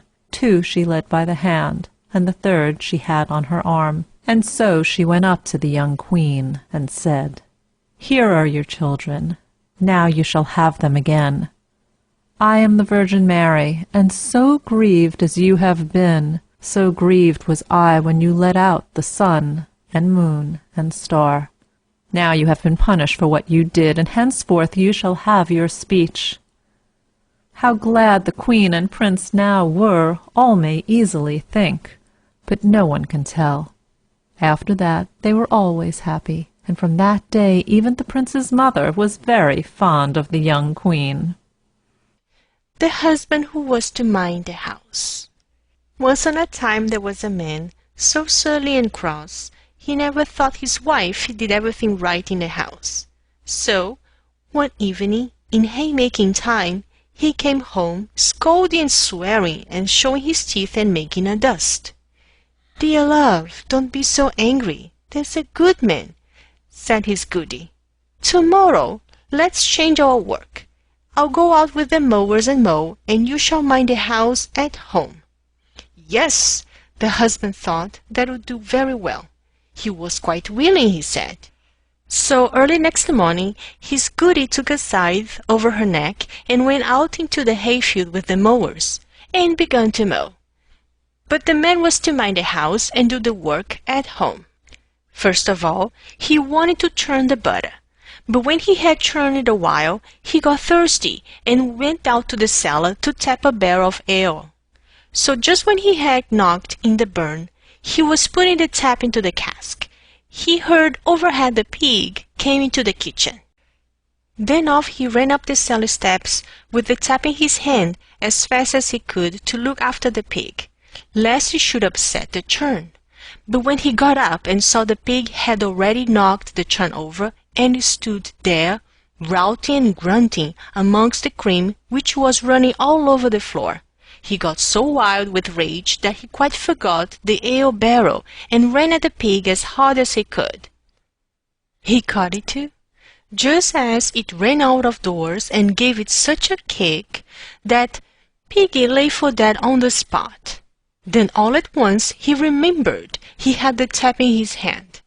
But when he got down to the cellar, every drop of ale had run out of the cask. Then he went into the dairy and found enough cream left to fill the churn again, and so he began to churn, for butter they must have at dinner. When he had churned a bit, he remembered that their milking cow was still shut up in the byre and hadn't had a bit to eat or a drop to drink all the morning, though the sun was high. Then all at once he thought it was too far to take her down to the meadow, so he had just get her up on the house-top, for the house, you must know, was thatched with sods, and a fine crop of grass was growing there. Now the house lay close up against the steep down, and he thought if he laid a plank across to the thatch at the back, he'd easily get the cow up. But still he couldn't leave the churn, for there was his little babe crawling about on the floor, and if I leave it, he thought, the child is safe to upset it. So he took the churn on his back and went out with it. But then he thought he'd better first water the cow before he turned her out on the thatch. So he took up a bucket to draw water out of the well. But as he stooped down at the well's brink, all the cream ran out of the churn over his shoulders and so down into the well. Now it was near dinner time, and he hadn't even got the butter yet. So he thought he'd best boil the porridge, and fill the pot with water and hung it over the fire. When he had done that, he thought the cow might perhaps fall off the thatch and break her legs or her neck. So he got up on the house to tie her up. One end of the rope he made fast to the cow's neck, and the other he slipped down the chimney and tied round his own thigh. And he had to make haste, for the water now began to boil in the pot, and he had still to grind the oatmeal. So he began to grind away. But while he was hard at it, down fell the cow off the house-top. After all, as she fell, she dragged the man up the chimney by the rope. There he stuck fast, and as for the cow, she hung half-way down the wall, swinging between heaven and earth, for she could neither get down nor up. And now the goody had waited 7 lengths and 7 breadths for her husband to come and call them home to dinner, but never a call they had. At last she thought she had waited long enough and went home. But when she got there and saw the cow hanging in such an ugly place, she ran up and cut the rope in two with her scythe. But as she did this, down came her husband out of the chimney, and so, when his old dame came inside the kitchen, there she found him standing on his head in the porridge pot. The Lad Who Went to the North Wind. Once on a time, there was an old widow who had one son, and as she was poorly and weak, her son had to go up into the safe to fetch meal for cooking. But when he got outside the safe and was just going down the steps, there came the north wind, puffing and blowing, caught up the meal, and so away with it through the air. Then the lad went back into the safe for more. But when he came out again on the steps, if the north wind didn't come again and carry off the meal with a puff. And, more than that, he did so the third time. At this the lad got very angry, and as he thought it hard that the north wind should behave so, he thought he'd just look him up and ask him to give up his meal. So off he went, but the way was long, and he walked and walked, but at last he came to the north wind's house. "Good day," said the lad, "and thank you for coming to see us yesterday." "Good day," answered the north wind, for his voice was loud and gruff, "and thanks for coming to see me. What do you want?" "Oh," answered the lad, "I only wish to ask you to be so good as to let me have back that meal you took from me on the safe steps, for we haven't much to live on, and if you're to go on snapping up the morsel we have, there'll be nothing for it but to starve." "I haven't got your meal," said the north wind, "but if you are in such need, I'll give you a cloth which will get you everything you want, if you only say, 'Cloth, spread yourself, and serve up all kinds of good dishes.'" With this, the lad was well content. But, as the way was so long, he couldn't get home in one day, so he turned into an inn on the way. And when they were going to sit down to supper, he laid the cloth on a table, which stood in the corner, and said, "Cloth, spread yourself, and serve up all kinds of good dishes." He had scarce said so before the cloth did as it was bid, and all who stood by thought it a fine thing, but most of all the landlady. So when all were fast asleep at dead of night, she took the lad's cloth and put another in its stead, just like the one he had got from the north wind, but which couldn't so much as serve up a bit of dry bread. So when the lad woke, he took his cloth and went off with it, and that day he got home to his mother. "Now," said he, "I've been to the north wind's house, and a good fellow he is, for he gave me this cloth, and when I only say to it, 'Cloth, spread yourself, and serve up all kinds of good dishes,' I get any sort of food I please." "All very true, I dare say," said his mother, "but seeing is believing, and I shan't believe it till I see it." So the lad made haste, drew out a table, laid the cloth on it, and said, "Cloth, spread yourself, serve up all kinds of good dishes." But never a bit of dry bread did the cloth serve up. "Well," said the lad, "there's no help for it but to go to the north wind again," and away he went. So he came to where the north wind lived late in the afternoon. "Good evening," said the lad. "Good evening," said the north wind. "I want my rights for that meal of ours which you took," said the lad, "for as for that cloth I got, it isn't worth a penny." "I've got no meal," said the north wind, "but yonder you have a ram which coins nothing but gold ducats, as soon as you say, 'Ram, ram, make money.'" So the lad thought this a fine thing, but as it was too far to get home that day, he turned in for the night to the same inn where he had slept before. Before he called for anything, he tried the truth of what the north wind had said of the ram, and found it all right. But when the landlord saw that, he thought it was a famous ram, and when the lad had fallen asleep, he took another which couldn't coin gold ducats, and changed the two. Next morning, off went the lad, and when he got home to his mother, he said, "After all, the north wind is a jolly fellow, for now he has given me a ram which can coin golden ducats if only I say, 'Ram, ram, make money.'" "All very true, I dare say," said his mother, "but I shan't believe any such stuff until I see the ducats made." "Ram, ram, make money," said the lad. But if the ram made anything, it wasn't money. So the lad went back again to the north wind, and blew him up, and said the ram was worth nothing, and he must have his rights for the meal. "Well," said the north wind, "I've nothing else to give you but that old stick in the corner yonder. But it's a stick of that kind that if you say, 'Stick, stick, lay on,' it lays on till you say, 'Stick, stick, now stop.'" So, as the way was long, the lad turned in this night too to the landlord. But as he could pretty well guess how things stood as to the cloth and the ram, he lay down at once on the bench and began to snore, as if he were asleep.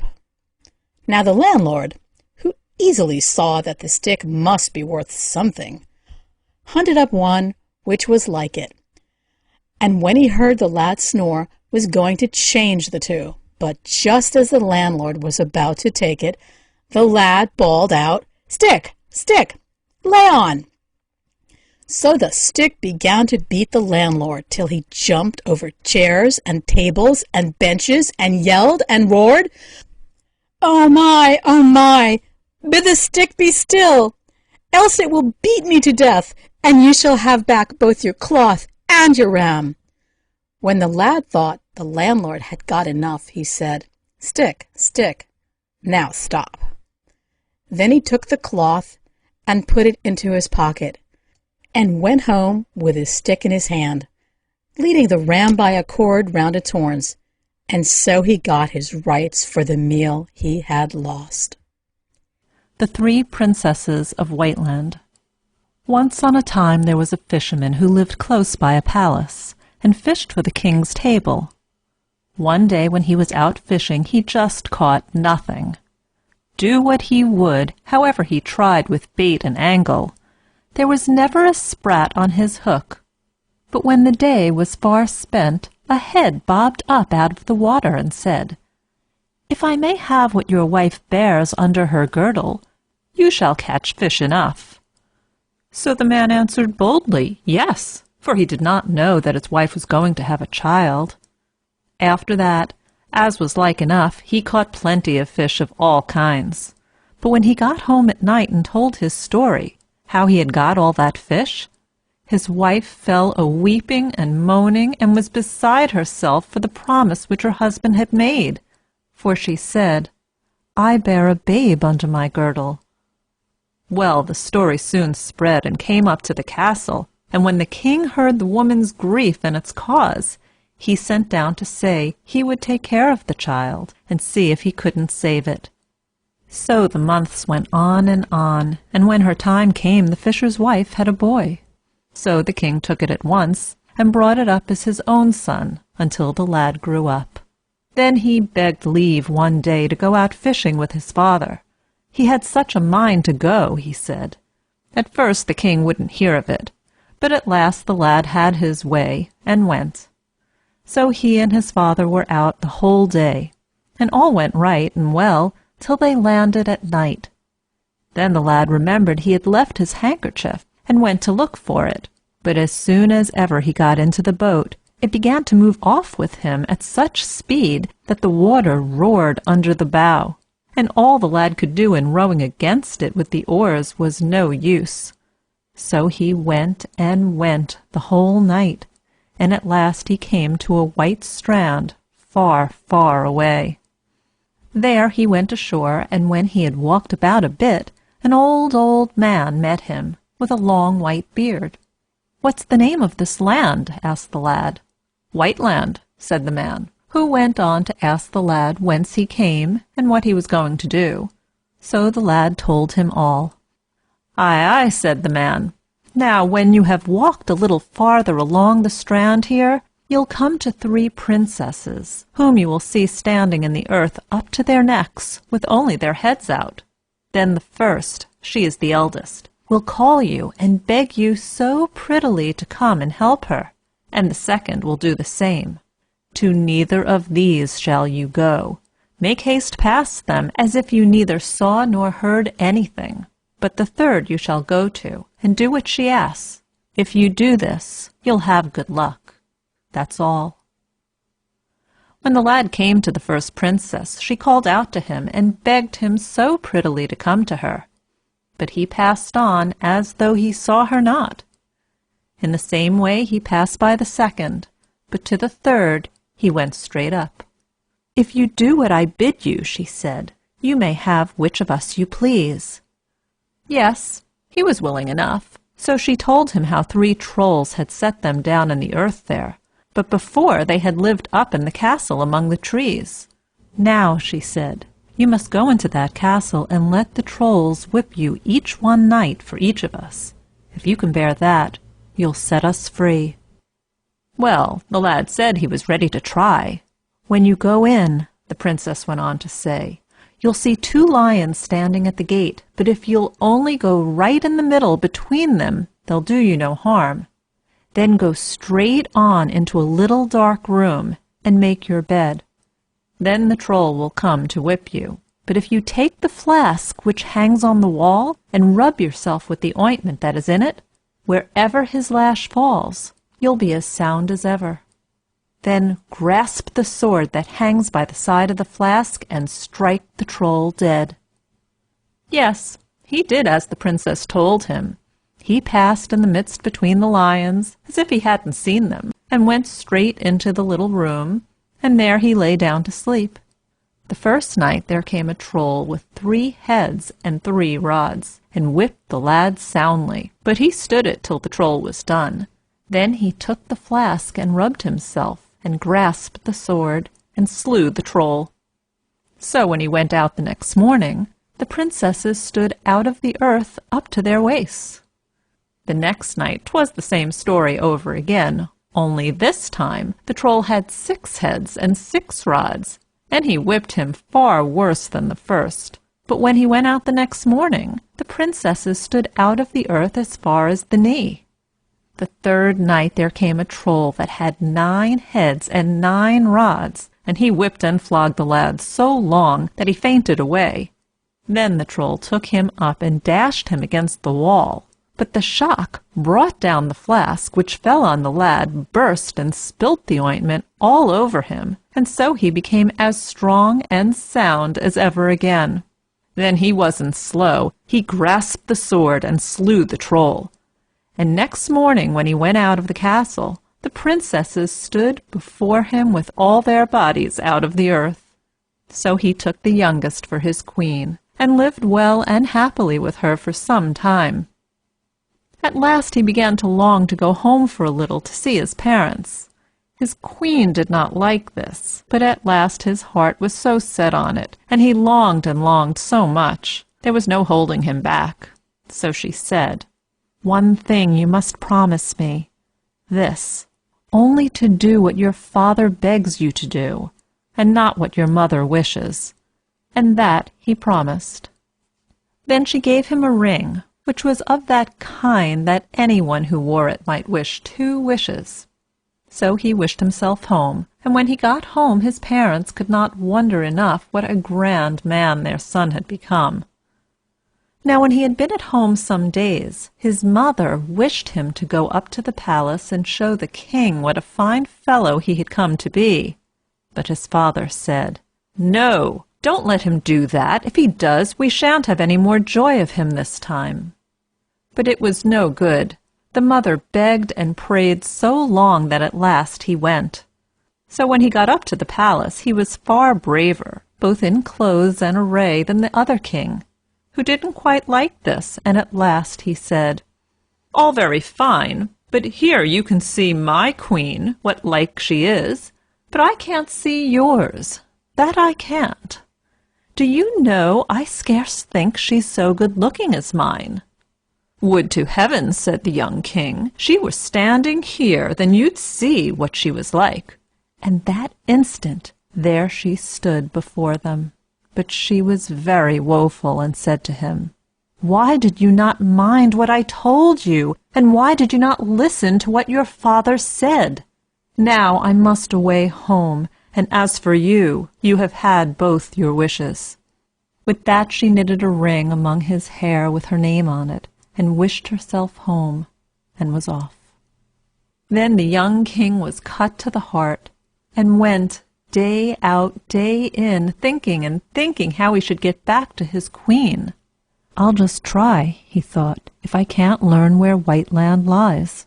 And so he went out into the world to ask. So when he had gone a good way, he came to a high hill, and there he met one who was lord over all the beasts of the wood, for they all came home to him when he blew his horn. So the king asked if he knew where Whiteland was.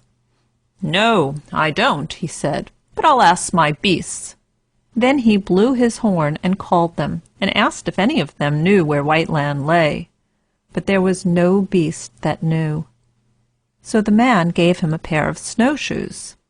"When you get on these," he said, "you'll come to my brother, who lives hundreds of miles off. He is lord over all the birds of the air. Ask him. When you reach his house, just turn the shoes so that the toes point this way, and they'll come home of themselves." So when the king reached the house, he turned the shoes as the lord of the beasts had said, and away they went home of themselves. So he asked again after Whiteland, and the man called all the birds with a blast of his horn, and asked if any of them knew where Whiteland lay. But none of the birds knew.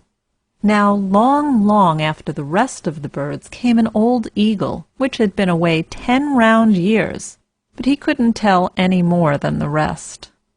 "Well, well," said the man, "I'll lend you a pair of snowshoes, and when you get them on, they'll carry you to my brother who lives hundreds of miles off.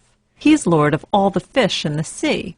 You'd better ask him, but don't forget to turn the toes of the shoes this way." The king was full of thanks, got on the shoes, and when he came to the man who was lord over the fish of the sea, he turned the shoes round, and so off they went home like the other pair. After that, he asked again after Whiteland. So the man called the fish with a blast, but no fish could tell where it lay. At last came an old pike, which they had great work to call home. He was such a way off. So when they asked him, he said, "Know it? I should think I did. I've been cook there 10 years, and tomorrow I'm going there again. For now the Queen of Whiteland, whose king is away, is going to wed another husband." "Well," said the man, "as this is so, I'll give you a bit of advice. Hereabouts on a moor stand 3 brothers, and here they have stood these 100 years, fighting about a hat, a cloak, and a pair of boots. If anyone has these 3 things, he can make himself invisible, and wish himself anywhere he pleases. You can tell them you wish to try the things, and after that you'll pass judgment between them, whose they shall be." "Yes." The king thanked the man, and went and did as he told him. "What's all this?" he said to the brothers. "Why do you stand here fighting forever and a day? Just let me try these things, and I'll give judgment whose they shall be." They were very willing to do this, but as soon as he had got the hat, cloak, and boots, he said, "When we meet next time, I'll tell you my judgment." And with these words, he wished himself away. So as he went along up in the air, he came up with the north wind. "Whither away?" roared the north wind. "To Whiteland," said the king, and then he told him all that had befallen him. "Ah," said the north wind, "you go faster than I, you do, for you can go straight while I have to puff and blow round every turn and corner. But when you get there, just place yourself on the stairs by the side of the door, and then I'll come storming in, as though I were going to blow down the whole castle. And then, when the prince, who is to have your queen, comes out to see what's the matter, just you take him by the collar and pitch him out the door. Then I'll look after him and see if I can't carry him off." Well, the king did as the north wind said. He took his stand on the stairs, and when the north wind came, storming and roaring, and took hold of the castle wall, so that it shook again, the prince came out to see what was the matter. But as soon as ever he came, the king caught him by the collar and pitched him out of doors, and then the north wind caught him up and carried him off. So when there was an end of him, the king went into the castle, and at first his queen didn't know him, he was so wan and thin. through wandering so far and being so woeful. But when he showed her the ring, she was as glad could be, and so the rightful wedding was held, and the fame of it spread far and wide. Surya Moria Castle. Once on a time there was a poor couple who had a son whose name was Halvor.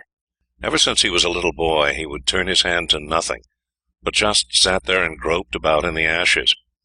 His father and mother often put him out to learn this trade or that, but Halvor could stay nowhere, for when he had been there a day or two he ran away from his master and never stopped till he was sitting again in the ingle poking about in the cinders. Well, one day a skipper came and asked Halvor if he hadn't a mind to be with him and go to sea and see strange lands. Yes, Halvor would like that very much, so he wasn't long in getting himself ready. How long they sailed I'm sure I can't tell, but the end of it was they fell into a great storm, and when it was blown over and it got still again they couldn't tell where they were, for they'd been driven away to a strange coast which none of them knew anything about. Well, as there was just no wind at all, they stayed lying wind-bound there, and Halvor asked the skipper's leave to go on shore and look about him. He would sooner go, he said, than lie there and sleep.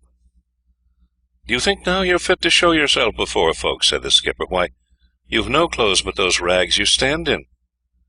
But Halvor stuck to his own, and so at last he got leave, but he was to be sure and come back as soon as ever it began to blow. So off he went and found a lovely land. Wherever he came there were fine large flat cornfields and rich meads, but he couldn't catch a glimpse of a living soul. Well, it began to blow, but Halvor thought he hadn't seen enough yet, and he wanted to walk a little farther just to see if he couldn't meet any folk. So after a while he came to a broad high road, so smooth and even you might easily roll an egg along it. Halvor followed this, and when evening drew on he saw a great castle ever so far off, from which the sunbeams shone. So as he had now walked the whole day, and hadn't taken a bit to eat with him, he was as hungry as a hunter, but still the nearer he came to the castle the more afraid he got. In the castle kitchen a great fire was blazing, and Halvor went into it, but such a kitchen he had never seen in all his born days. It was so grand and fine. There were vessels of silver and vessels of gold, but still never a living soul. So when Halvor had stood there a while and no one came out, he went and opened a door, and there inside sat a princess, who span upon a spinning wheel. "Nay, nay, now," she called out, "dare Christian folk come hither? But now you've best be off about your business if you don't want the troll to gobble you up, for here lives a troll with 3 heads." "All one to me," said the lad. "I'd be just as glad to hear he had 4 heads beside. I'd like to see what kind of a fellow he is. As for going, I won't go at all. I've done no harm, but meat you must get me, for I'm almost starved to death." When Halvor had eaten his fill, the princess told him to try if he could brandish the sword that hung against the wall. No, he couldn't brandish it. He couldn't even lift it up. "Oh," said the princess, "now you must go and take a pull of that flask that hangs by its side. That's what the troll does every time he goes out to use the sword."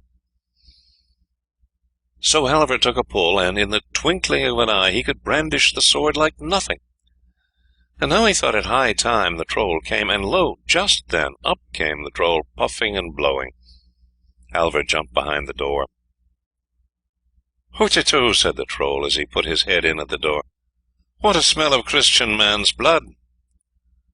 "Aye," said Halvor, "you'll soon know that to your cost," and with that he hewed off all the troll's heads. Now the princess was so glad that she was free, she both danced and sang, but then all at once she called her sisters to mind, and so she said, "Would my sisters were free too." "Where are they?" asked Halvor. Well, she told him all about it. One was taken away by a troll to his castle, which lay 50 miles off, and the other by another troll to his castle, which was 50 miles further still. "But now," she said, "you must first help me to get this ugly carcass out of the house." Yes, Halvor was so strong he swept everything away and made it all clean and tidy in no time. So they had a good and happy time of it, and next morning he set off at peep of grey dawn. He could take no rest by the way, but ran and walked the whole day. When he first saw the castle, he got a little afraid. It was far grander than the first, but here, too, there wasn't a living soul to be seen. So Halvor went into the kitchen, and didn't stop there either, but went straight further on into the house. "Nay, nay," called out the princess, "dare Christian folk come hither? I don't know, I'm sure, how long it is since I came here, but in all that time I haven't seen a Christian man. 'Twere best you saw how to get away as fast as you came, for here lives a troll who has 6 heads." "I shan't go," said Halvor, "if he has 6 heads besides." "He'll take you up and swallow you down alive," said the princess. But it was no good. Halvor would not go. He wasn't at all afraid of the troll, but meat and drink he must have, for he was half starved after his long journey. Well, he got as much of that as he wished, but then the princess wanted him to be off again. "No," said Halvor, "I won't go. I've done no harm, and I've nothing to be afraid of." "He won't stay to ask that," said the princess, "for he'll take you without law or leave, but as you won't go, just try if you can brandish that sword yonder, which the troll wields in war." Halvor couldn't brandish it, and then the princess said he must take a pull at the flask which hung by its side, and when he'd done that, he could brandish it. Just then back came the troll, and he was both stout and big, so that he had to go sideways to get through the door. When the troll got his first head in, he called out, "Ho-ta-to, what a smell of Christian man's blood!" But that very moment Halvor hewed off his first head, and so on all the rest as they popped in. The princess was overjoyed, but just then she came to think of her sisters, and wished out loud that they were free. Halvor thought that might easily be done, and wanted to be off at once, but first he had to help the princess to get the troll's carcass out of the way, so he could only set out next morning. It was a long way to the castle, and he had to walk fast and run hard to reach it in time, but about nightfall he saw the castle, which was far finer and grander than either of the others. This time he wasn't the least afraid, but walked straight through the kitchen and into the castle, and there sat a princess who was so pretty there was no end to her loveliness. She, too, like the others, told him that there hadn't been a Christian folk there ever since she came thither, and bade him go away again, else the troll would swallow him alive. And do you know, she said, he has 9 heads. "Aye, aye," said Halvor. "If he had 9 other heads, and 9 other heads still, I won't go away." And so he stood fast before the stove. The princess kept on begging him so prettily to go away, lest the troll should gobble him up, but Halvor said, "Let him come as soon as he likes." So she gave him the troll's sword, and bade him take a pull at the flask, that he might be able to brandish and wield it. Just then back came the troll, puffing and blowing and tearing along. He was far bigger and stouter than the other two, and he, too, had to go on one side to get through the door. So when he got his first head in, he said, as the others had said, "Ho-ta-to, what a smell of Christian man's blood!" Well, that very moment Halvor hewed off the first head, and then all the rest. But the last was the toughest of them all, and it was the hardest bit of work Halvor had to do to get it hewed off, although he knew very well he had the strength enough to do it. So all the princesses came together to that castle, which was called Surya Moria Castle, and they were glad and happy as they had never been in all their lives before. And they all were fond of Halvor, and Halvor of them, and he might choose the one he liked best for his bride, but the youngest was fondest of him of all the 3. But there after a while Halvor went about, and was so strange and dull and silent. Then the princesses asked him what he lacked, and if he didn't like to live with them any longer. Oh, yes, he did, for they had enough and to spare, and he was well off in every way, but still, somehow or other, he did so long to go home, for his father and mother were alive, and them he had such a great wish to see. Well, they thought, that might be done easily enough. "You shall go thither and come back hither safe and unscathed, if you'll only follow our advice," said the princesses. Yes, he'd be sure to mind all they said. So they dressed him up till he was as grand as a king's son, and then they set a ring on his finger, and that was such a ring he could wish himself thither and hither with it, but they told him to be sure and not take it off, and not to name their names, for there would be an end of all his bravery, and he'd never see them more. "If I only stood at home, I'd be glad," said Halvor, and it was done as he had wished. Then stood Halvor at his father's cottage door before he knew the word about it. Now it was about dusk at even, and so, when they saw such a grand stately lord walk in, the old couple got so afraid they began to bow and scrape. Then Halvor asked if he couldn't stay there and have a lodging there that night. No, that he couldn't. We can't do it at all, they said. For we haven't this thing or that thing which such a lord is used to have. For best your lordship went up to the farm no long way off, for you can see the chimneys, and there they have lots of everything. Halvor wouldn't hear of it. He wanted to stop, but the old couple stuck to their own, that he had better go to the farmer's, that there he would get both meat and drink. As for them, they hadn't even a chair to offer him to sit down on. No, said Halvor, I won't go up there till tomorrow early, but let me just stay here tonight. Worst come to the worst, I can sit in the chimney corner. Well, they couldn't say anything against that, so Halvor sat down by the ingle and began to poke about in the ashes, just as he used to do when he lay at home in the old days, and he stretched his lazy bones. Well, they chatted and talked about many things, and they told Halvor about this thing and that, and so he asked them if they'd never had any children. Yes, they had once a lad whose name was Halvor, but they didn't know whither he had wandered. They couldn't even tell whether he were dead or alive. Couldn't it be me, now? Said Halvor. Well, let me see, I could tell him well enough, said the old wife, and rose up. Our Halvor was so lazy and dull he never did a thing, and besides, he was so ragged that one tatter took hold of the next tatter on him. No, there never was the making of such a fine fellow in him as you are, master. A little while after, the old wife went to the hearth to poke up the fire, and when the blaze fell on Halvor's face, just as when he was at home of old, poking about in the ashes, she knew him at once. Ah, but it is you, after all, Halvor, she cried. And then there was such joy for the old couple, there was no end to it. And he was forced to tell how he had fared, and the old dame was so fond and proud of him. Nothing would do but he must go up at once to the farmer's and show himself to the lassies, who'd always looked down on him. And off she went first, and Halvor followed after. So when she got up there, she told them all how Halvor had come home again, and now they should only just see how grand he was, for, said she, he looks like nothing but a king's son. All very fine, said the lassies, and tossed up their heads. We'll be bound he's just the same beggarly, ragged boy he always was. Just then in walked Halvor, and then the lassies were all so taken aback they forgot their sarks in the ingle, where they were sitting darning their clothes, and ran out in their smocks. Well, when they were got back in again, they were so shamefaced they scarce dared look at Halvor, toward whom they had always been proud and haughty. "Ha, aye," said Halvor, "you always thought yourselves so pretty and neat, no one could come near you. But now you should just see the eldest princess I have set free. Against her you look just like milkmaids, and the midmost is prettier still. Ah, but the youngest, who is my sweetheart, she's fairer than both sun and moon. Would to heaven they were only here," said Halvor, "then you'd see what you'd see." He had scarce uttered these words before there they stood, but then he felt so sorry, for now what they had said came into his mind. Up at the farm there was a great feast got ready for the princesses, and much was made of them, but they wouldn't stop there. "No, we want to go down to your father and mother," they said to Halvor, "and so we'll go out now and look about us." So he went down with them, and they came to a great lake just outside the farm.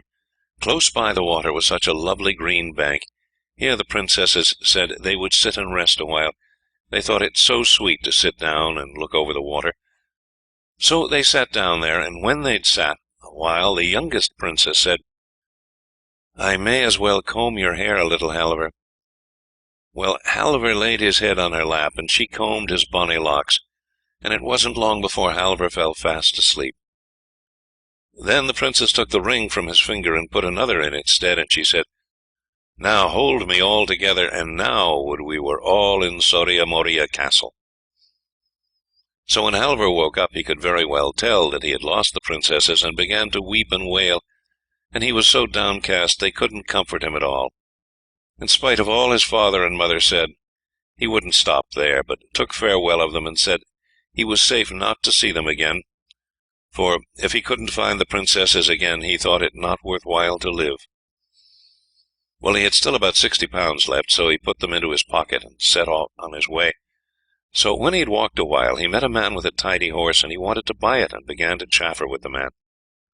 "Oi," said the man, "to tell the truth, I never thought of selling him, but if we could strike a bargain, perhaps—" "So, what do you want for him?" asked Halvor. "I didn't give much for him, nor is he worth much. He's a brave horse to ride, but he can't draw at all. Still, he's strong enough to carry your knapsack, and you too, turn about," said the man. At last they agreed on a price, and Halvor laid the knapsack on him, and so he walked a bit and rode a bit, turn about. At night he came to a green plain, where stood a great tree, at the roots of which he sat down. There he let the horse loose, but he didn't lie down to sleep, but opened his knapsack and took a meal. At peep of day off he set again, for he could take no ill rest. So he rode and walked and rode the whole day through the wide wood, where there were so many green spots and glades that shone so bright and lovely between the trees. He didn't know at all where he was or whither he was going, but he gave himself no more time to rest than when his horse cropped a bit of grass, and he took a snack out of his knapsack when they came to one of those green glades. So he went on walking and riding by turns, and as for the wood, there seemed to be no end to it. But at dusk the next day he saw a light gleaming away through the trees. "Would there were folk hereaway," thought Halvor, "that I might warm myself a bit, and get a morsel to keep body and soul together." When he got up to it, he saw the light came from a wretched little hut, and through the window he saw an old couple inside. They were as grey-headed as a pair of doves, and the old wife had such a nose, why, it was so long she used it for a poker to stir the fire as she sat in the ingle. "Good evening," said Halvor. "Good evening," said the old wife. "But what errand can you have in coming hither?" she went on, "for no Christian folk have been here these 100 years and more." Well, Halvor told her all about himself, and how he wanted to get to Surya Moria Castle, and asked if she knew the way thither. "No," said the old wife, "that I don't. But see now, here comes the moon. I'll ask her, she'll know all about it, but doesn't she shine on everything?" So when the moon stood clear and bright over the tree-tops, the old wife went out. Thou moon," she screamed, "canst thou tell me the way to Surya Moria Castle?" "No," said the moon, "that I can't, for the last time I shone there a cloud stood before me." "Wait a bit still," said the old wife to Halvor. "By and by comes the west wind. He's sure to know it, for he puffs and blows round every corner." "Nay, nay," said the old wife when she went out again. "You don't mean to say you've got a horse, too? Just turn the poor beastie loose in our town, and don't let him stand there and starve to death at the door." "But won't you swap him away to me? We've got an old pair of boots here with which you can take 20 miles at each stride. Those you shall have for your horse, and so you'll get all the sooner to Surya Moria Castle." That Halvor was willing to do at once, and the old wife was so glad at having the horse, she was ready to dance and skip for joy. "For now," she said, "I shall be able to ride to church. I, too, think of that." As for Halvor, he had no rest, and wanted to be off at once, but the old wife said there was no hurry. "You lie down on the bench with you and sleep a bit, for we've no bed to offer you, and I'll watch and wake you when the west wind comes." So after a while up came the west wind, roaring and howling along, till the walls creaked and groaned again. Out ran the old wife. Thou west wind, canst thou tell me the way to Surya Moria Castle? Here's one who wants to get thither." "Yes, I know it very well," said the west wind, "and now I'm just off thither to dry clothes for the wedding that's to be. If he's swift of foot, he can go along with me." Out ran Halvor. "You'll have to stretch your legs if you mean to keep up," said the west wind. So off he set, over field and hedge, and hill and fell, and Halvor had hard work to keep up. "Well," said the west wind, "now I've no time to stay with you any longer, for I've got to go away yonder and tear down a strip of spruce wood first, before I go to the bleaching ground to dry the clothes. But if you go alongside the hill, you'll come to a lot of lassies standing washing clothes, and then you've not far to go to Surya Moria Castle." In a little while Halvor came upon the lassies who stood washing, and they asked if he'd seen anything of the west wind, who was to come and dry the clothes for the wedding. Aye, that I have, said Halvor. He's only gone to tear down a strip of spruce wood. It'll not be long before he's here. And then he asked them the way to Surya Moria Castle. So they put him into the right way, and when he got to the castle it was full of folk and horses, so full it made one giddy to look at them. But Halvor was so ragged and torn from having followed the west wind through bush and briar and bog that he kept on one side, and wouldn't show himself till the last day when the bridal feast was to be. So when all, as was then right and fitting, were to drink the bride and bridegroom's health and wish them luck, and when the cup-bearer was to drink them all again, both knights and squires, last of all he came and turned to Halvor. He drank their health, but let the ring which the princess had put upon his finger as he lay by the lake fall into the glass, and bade the cup-bearer go and greet the bride and hand her the glass. Then up rose the princess from the board at once. "Who is most worthy to have one of us?" she said. "He that has set us free, or he that here sits by me as bridegroom?" Well, they all said there could be but one voice, and will as to that.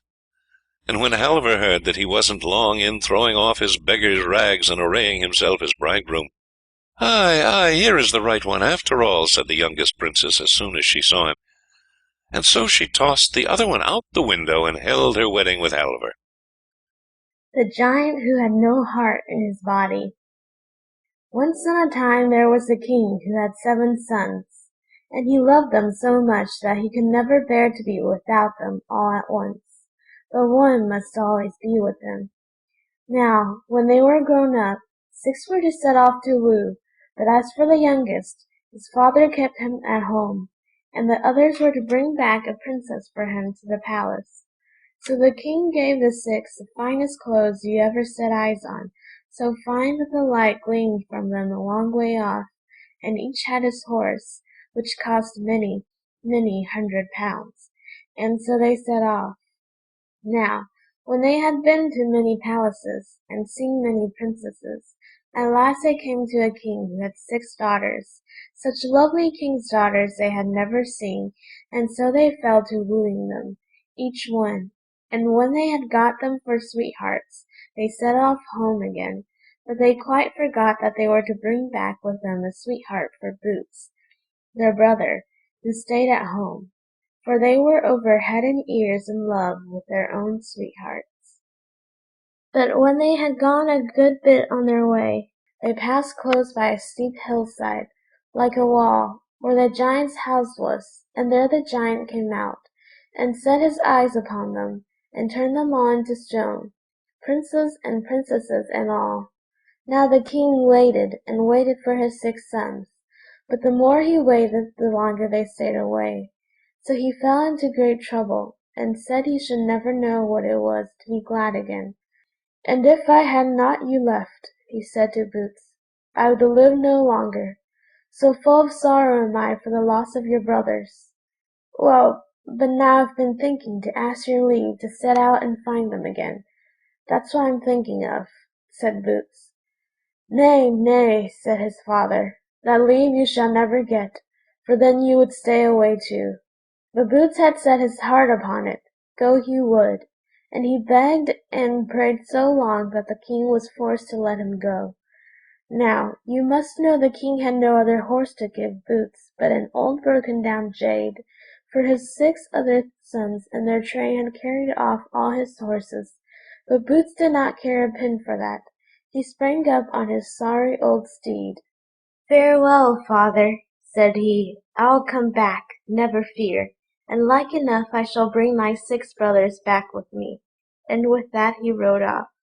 So, when he had ridden a while, he came to a raven, which lay in the road and flapped its wings, and was not able to get out of the way, it was so starved. "Oh, dear friend," said the raven, "give me a little food, and I'll help you again at your utmost need." "I haven't much food," said the prince, "and I don't see how you'll ever be able to help me much, but still I can spare you a little. I see you want it." So he gave the raven some of the food he had brought with him. Now, when he had gone a bit further, he came to a brook, and in the brook lay a great salmon, which had got upon a dry place and dashed itself about, and could not get into the water again. "Oh, dear friend," said the salmon to the prince, "shove me out into the water again, and I'll help you again at your utmost need." "Well," said the prince, "the help you'll give me will not be great, I dare say, but it's a pity you should lie there and choke." And with that he shot the fish out into the stream again. After that he went a long, long way, and there met him a wolf which was so famished that it lay and crawled along the road on its belly. "Dear friend, do let me have your horse," said the wolf. "I'm so hungry the wind whistles through my ribs. I've had nothing to eat these 2 years." "No," said Boots, "this will never do. First I came to a raven, and I was forced to give him my food. Next I came to a salmon, and him I had to help into the water again. And now you will have my horse. It can't be done. That it can't, for then I should have nothing to ride on." "Nay, dear friend, but you can help me," said Greylegs the wolf. "You can ride upon my back, and I'll help you again in your utmost need." "Well, the help I shall get from you will not be great, I'll be bound," said the prince, "but you may take my horse, since you are in such need." So when the wolf had eaten the horse, Boots took the bit and put it into the wolf's jaw, and laid the saddle on his back, and now the wolf was so strong, after what he had got inside, that he set off with the prince like nothing. So fast he had never ridden before. "When we have gone a bit farther," said Greylegs, "I'll show you the giant's house." So after a while they came to it. "See, here is the giant's house," said the wolf, "and see, here are your 6 brothers, whom the giant has turned into stone, and see, here are their 6 brides, and away yonder is the door, and in that door you must go." "Nay, but I daren't go in," said the prince. "He'll take my life." "No, no," said the wolf. "When you get in you'll find a princess, and she'll tell you what to do to make an end of the giant. Only mind and do as she bids you." Well, Boots went in, but, truth to say, he was very much afraid. When he came in the giant was away, but in one of the rooms sat the princess, just as the wolf had said, and so lovely a princess Boots had never yet set eyes on. "Oh, heaven help you! Whence have you come?" said the princess, as she saw him. "It will surely be your death. No one can make an end of the giant who lives here, for he has no heart in his body." "Well, well," said Boots, "but now that I am here, I may as well try what I can do with him, and I will see if I can't free my brothers, who are standing turned to stone out of doors. And you, too, I will try to save. That I will." "Well, if you must, you must," said the princess, "and so let us see if we can't hit on a plan. Just creep under the bed yonder, and mind and listen to what he and I talk about. But, pray, do lie as still as a mouse." So he crept under the bed, and he had scarce got well underneath it, before the giant came. "Ha!" roared the giant, "what a smell of Christian blood there is in the house!" "Yes, I know there is," said the princess, "for there came a magpie flying with a man's bone, and let it fall down the chimney. I made all the haste I could to get it out, but all one can do, the smell doesn't go off so soon." So the giant said no more about it, and when night came they went to bed. After they had lain a while, the princess said, "There's one thing I'd be so glad to ask you about, if I only dared." "What thing is that?" asked the giant. "Only where it is you keep your heart, since you don't carry it about you," said the princess. "Ah, that's a thing you've no business to ask about, but if you must know, it lies under the door-sill," said the giant. "Ho, ho," said Boots to himself, under the bed. "Then we'll soon see if we can't find it." Next morning the giant got up cruelly early, and strode off to the wood.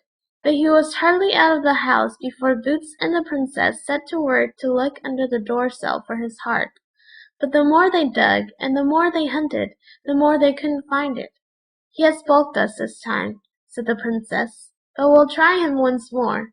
So she picked all the prettiest flowers she could find, and strewed them over the door-sill, which they had laid in its right place again, and when the time came for the giant to come home again, Boots crept under the bed. Just as he was well under, back came the giant. Snuff, snuff, went the giant's nose. "My eyes and limbs, what a smell of Christian blood there is in here!" "I know there is," said the Princess, "for there came a magpie flying with a man's bone in his bill, and let it fall down the chimney.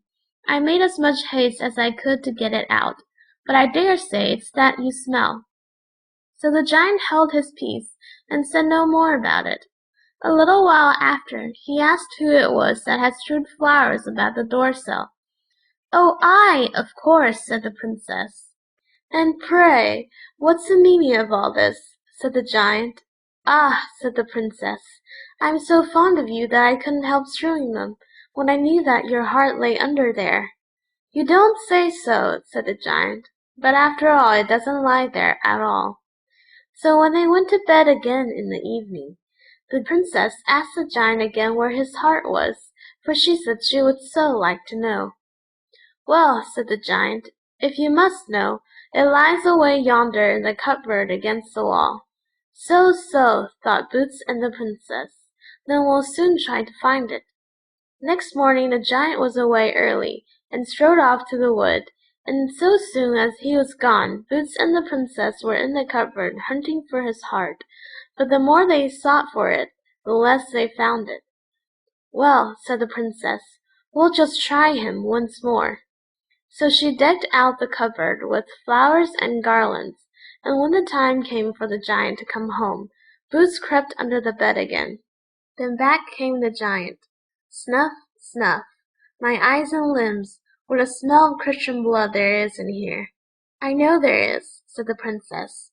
"For a little while since there came a magpie flying with a man's bone in his bill, and let it fall down the chimney.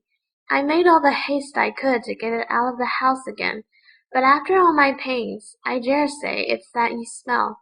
When the giant heard that, he said no more about it, but a little while after, he saw how the cupboard was all decked about with flowers and garlands, so he asked who it was that had done that. Who could it be but the Princess? "And pray, what's the meaning of all this tomfoolery?" asked the giant.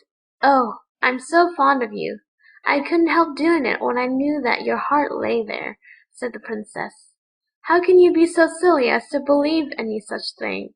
said the giant. "Oh, yes, how can I help believing it, when you say it?"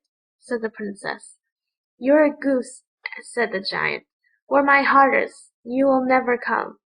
"Well," said the Princess, "but for all that, 'twill be such a pleasure to know where it really lies." Then the poor giant could hold out no longer, but was forced to say, "Far, far away in a lake lies an island. On that island stands a church. In that church is a well. In that well swims a duck. In that duck there is an egg, and in that egg there lies my heart. You darling!" In the morning early, while it was still grey dawn, the giant strode off to the wood. "Yes, now I must set off too," said Boots, "if I only knew how to find the way." He took a long, long farewell of the Princess, and when he got out of the giant's door, there stood the wolf waiting for him.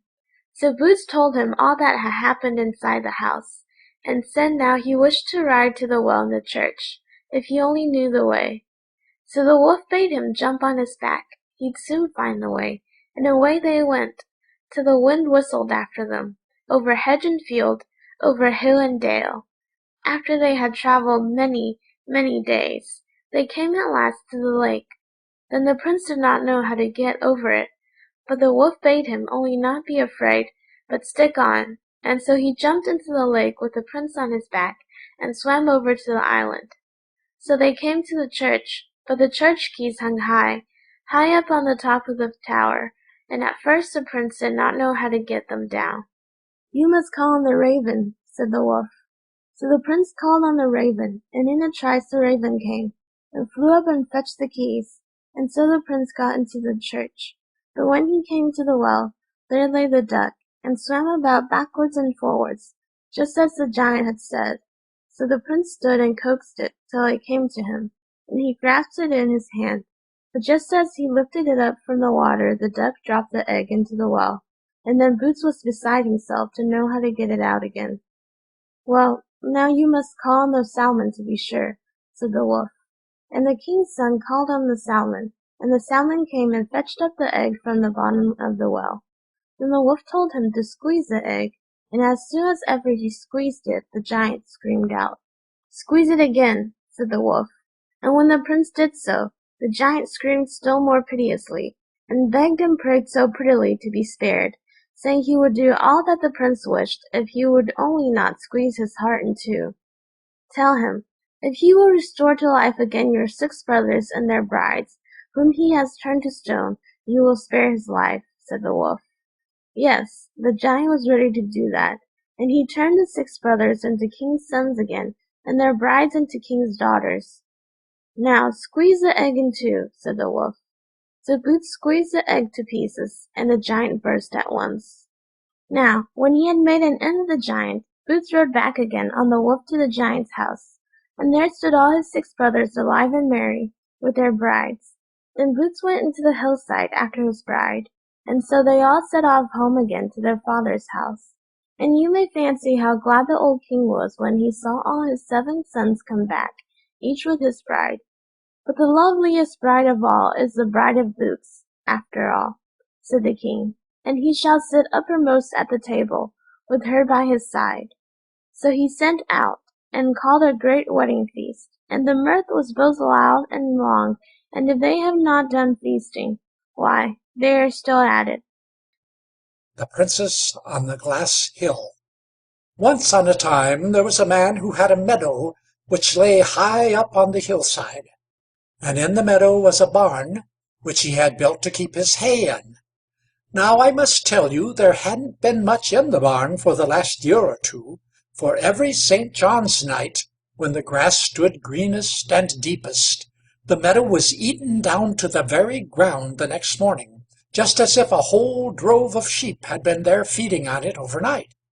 This happened once, and it happened twice. So at last the man grew weary of losing his crop of hay, and said to his sons, for he had 3 of them, and the youngest was nicknamed Boots, of course, that now one of them must go and sleep in the barn in the outlying field when St. John's night came, for it was too good a joke that his grass should be eaten root and blade this year as it had been the last 2 years. So whichever of them went must keep a sharp lookout. That was what their father said. Well, the eldest son was ready to go and watch the meadow. Trust him for looking after the grass. It shouldn't be his fault if man or beast or the fiend himself got a blade of grass. So when evening came, he set off to the barn and lay down to sleep. But a little on in the night came such a clatter and such an earthquake that walls and roof shook and groaned and creaked. Then up jumped the lad, and took to his heels as fast as ever he could, nor dared he once look round till he reached home. And as for the hay, why, it was eaten up this year, just as it had been twice before. The next St. John's night, the man said again it would never do to lose all the grass in the outlying field year after year in this way, so one of his sons must just trudge off to watch it, and watch it well, too. Well, the next oldest son was ready to try his luck, so he set off and lay down to sleep in the barn, as his brother had done before him. But as the night wore on, there came on a rumbling and quaking of the earth, worse even than on the last St. John's night, and when the lad heard it, he got frightened, and took to his heels as though he were running a race. Next year the turn came to Boots. But when he made ready to go, the other 2 began to laugh and to make game of him, saying, "You're just the man to watch the hay, that you are, you who have done nothing all your life but sit in the ashes and toast yourself by the fire." But Boots did not care a pin for their chattering, and stumped away as evening grew on, up the hillside to the outlying field. There he went inside the barn and lay down. But in about an hour's time the barn began to groan and creak, so that it was dreadful to hear. "Well," said Boots to himself, "if it isn't worse than this, I can stand it well enough." A little while after came another creak and an earthquake, so that the litter in the barn flew about the lad's ears. "Oh," said Boots to himself, "if it isn't worse than this, I dare say I can stand it out." But just then came a third rumbling and a third earthquake, so that the lad thought walls and roof were coming down on his head. But it passed off, and all was still as death about him. "It'll come again, I'll be bound," thought Boots. But no, it didn't come again. Still it was, and still it stayed. But after he had lain a little while, he heard a noise, as if a horse were standing just outside the barn door and cropping the grass. He stole to the door and peeped through a chink, and there stood a horse feeding away, so big and fat and grand a horse Boots had never set eyes on. By his side on the grass lay a saddle and bridle, and a full set of armor for a knight, all of brass, so bright that the light gleamed from it. "Ho, ho!" thought the lad, "it's you, is it, that eats up our hay? I'll soon put a spoke in your wheel, just see if I don't." So he lost no time, but took the steel out of his tinder box and threw it over the horse. Then it had no power to stir from the spot, and became so tame that the lad could do what he liked with it. So he got on its back and rode off with it to a place which no one knew of, and there he put up the horse. When he got home, his brothers laughed and asked how he had fared. "You didn't lie long in the barn, even if you had the heart to go so far as the field." "Well," said Boots, "all I can say is I lay in the barn till the sun rose, and neither saw nor heard anything. I can't think what there was in the barn to make you both so afraid." "A pretty story," said his brothers, "but we'll soon see how you have watched the meadow." So they set off, but when they reached it, there stood the grass as deep and thick as it had been overnight. Well, the next St. John's Eve it was the same story over again. Neither of the elder brothers dared to go out to the outlying field to watch the crop. But Boots, he had the heart to go, and everything happened just as it had happened the year before. First a clatter and an earthquake, then a greater clatter and another earthquake, and so on a third time. Only this year the earthquakes were far worse than the year before. Then all at once everything was as still as death, and the lad heard how something was cropping the grass outside the barn door. So he stole to the door and peeped through a chink. And what do you think he saw? Why, another horse standing right up against the wall and chewing and champing with might and main. It was far finer and fatter than that which came the year before, and it had a saddle on its back, and a bridle on its neck, and a full suit of mail for a knight lay by its side, all of silver, and as grand as you would wish to see. "Ho, ho!" said Boots to himself, "it's you that gobbles up our hay, is it? I'll soon put a spoke in your wheel." And with that he took the steel out of his tinder box and threw it over the horse's crest, which stood as still as a lamb. Well, the lad rode this horse too to the hiding place where he kept the other one, and after that he went home. "I suppose you'll tell us," said one of the brothers, "there's a fine crop this year too up in the hayfield." "Well, so there is," said Boots, and off ran the others to see, and there stood the grass thick and deep as it was the year before. But they didn't give Boots softer words for all that. Now when the third St. John's Eve came, the two elder brothers still hadn't the heart to lie out in the barn and watch the grass, for they had got so scared at heart the nights they lay there before, that they couldn't get over the fright. But Boots, he dared to go, and to make a very long story short, the very same thing happened this time as had happened twice before. 3 earthquakes came, one after the other, each worse than the one which went before, and when the last came, the lad danced about with a shock from one barn wall to the other, and after that, all at once it was still as death. Now when he had laid a little while, he heard something tugging away at the grass outside the barn. So he stole again to the door chink and peeped out, and there stood a horse close outside, far, far bigger and fatter than the two he had taken before. "Ho, ho!" said the lad to himself. "It's you, is it, that comes here eating up our hay? I'll soon stop that. I'll soon put a spoke in your wheel." So he caught up his steel and threw it over his horse's neck, and in a trice it stood as if it were nailed to the ground, and Boots could do as he pleased with it. Then he rode off with it to the hiding place where he kept the other two, and then went home. When he got home, his two brothers made game of him as they had done before, saying they could see he had watched the grass well, for he looked for all the world as if he were walking in his sleep, and many other spiteful things they said. But Boots gave no heed to them, only asking them to go and see for themselves, and when they went, there stood the grass as fine and deep this time as it had been twice before. Now you must know that the king of the country where Boots lived had a daughter, whom he would only give to the man who could ride up over the hill of glass, for there was a high, high hill, all of glass, as smooth and slippery as ice, close by the king's palace. Upon the tip-top of the hill the king's daughter was to sit, with 3 golden apples in her lap, and the man who could ride up and carry off the 3 golden apples was to have half the kingdom, and the princess to wife. This the king had stuck up on all the church doors in his realm, and had given it out in many other kingdoms besides. Now this princess was so lovely that all who set eyes on her fell over head and ears in love with her, whether they would or no. So I needn't tell you how all the princes and knights who heard of her were eager to win her to wife, and half the kingdom beside, and how they came riding from all parts of the world on high prancing horses, and clad in the grandest clothes, for there wasn't one of them who hadn't made up his mind that he, and he alone, was to win the princess.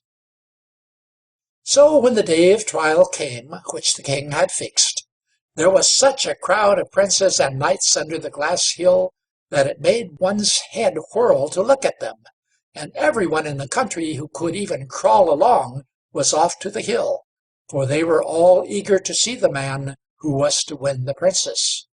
So the 2 elder brothers set off with the rest. But as for Boots, they said outright he shouldn't go with them, for if they were seen with such a dirty changeling, all begrimed with smut from cleaning their shoes and sifting cinders in the dust-hole, they said folk would make game of them. "Very well," said Boots, "it's all one to me. I can go alone, and stand or fall by myself." Now when the 2 brothers came to the hill of glass, the knights and princes were all hard at it, riding their horses till they were all in a foam. But it was no good, by my troth, for as soon as ever the horses set foot on the hill, down they slipped, and there wasn't one who could get a yard or 2 up. And no wonder, for the hill was as smooth as a sheet of glass, and as steep as a house wall. But all were eager to have the princess and half the kingdom, so they rode and slipped and rode, and still it was the same story over again. At last all their horses were so weary that they could scarce lift a leg, and in such a sweat that the lather dripped from them, and so the knights had to give up trying any more. So the king was just thinking that he would proclaim a new trial for the next day, to see if they would have better luck, when all at once a knight came riding up on so brave a steed that no one had ever seen the like of it in his born days, and the knight had mail of brass, and the horse a brass bit in his mouth, so bright that the sunbeams shone from it. Then all the others called out to him he might as well spare himself the trouble of riding at the hill, for it would lead to no good.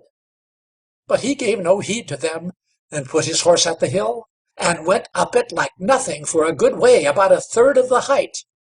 And when he had got so far, he turned his horse round, and rode down again.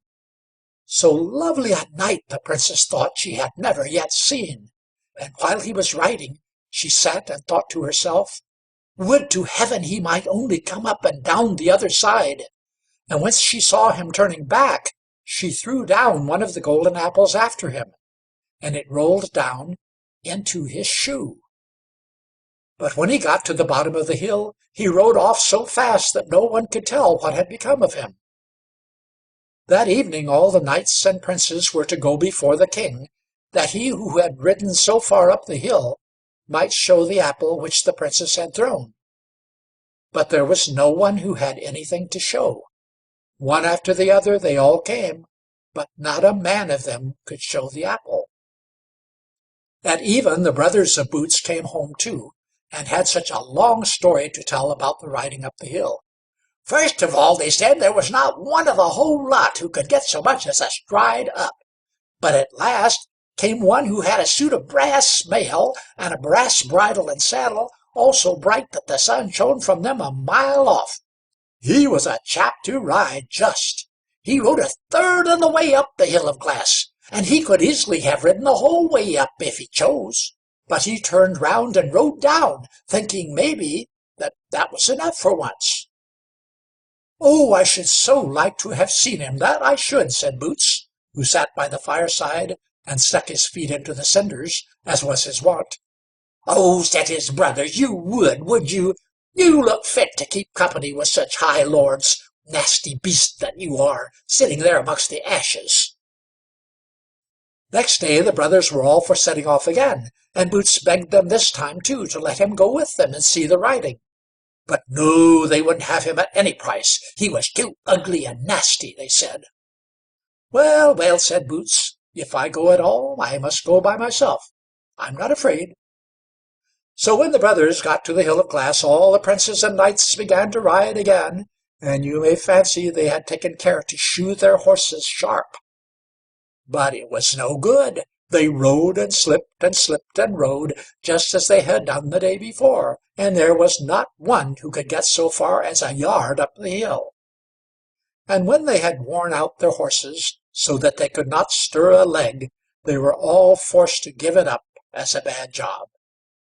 So the king thought he might as well proclaim that the riding should take place the day after for the last time, just to give them one chance more. But all at once it came across his mind that he might as well wait a little longer to see if the knight in brass mail would come this day too. Well, they saw nothing of him, but all at once came one riding on a steed far, far braver and finer than that on which the knight in brass had ridden, and he had silver mail, and a silver saddle and bridle, all so bright that the sunbeams gleamed and glanced from them far away. Then the others shouted out to him again, saying he might as well hold hard and not try to ride up the hill, for all his trouble would be thrown away. But the knight paid no heed to them, and rode straight at the hill and right up it till he had gone 2/3 of the way, and then he wheeled his horse round and rode down again.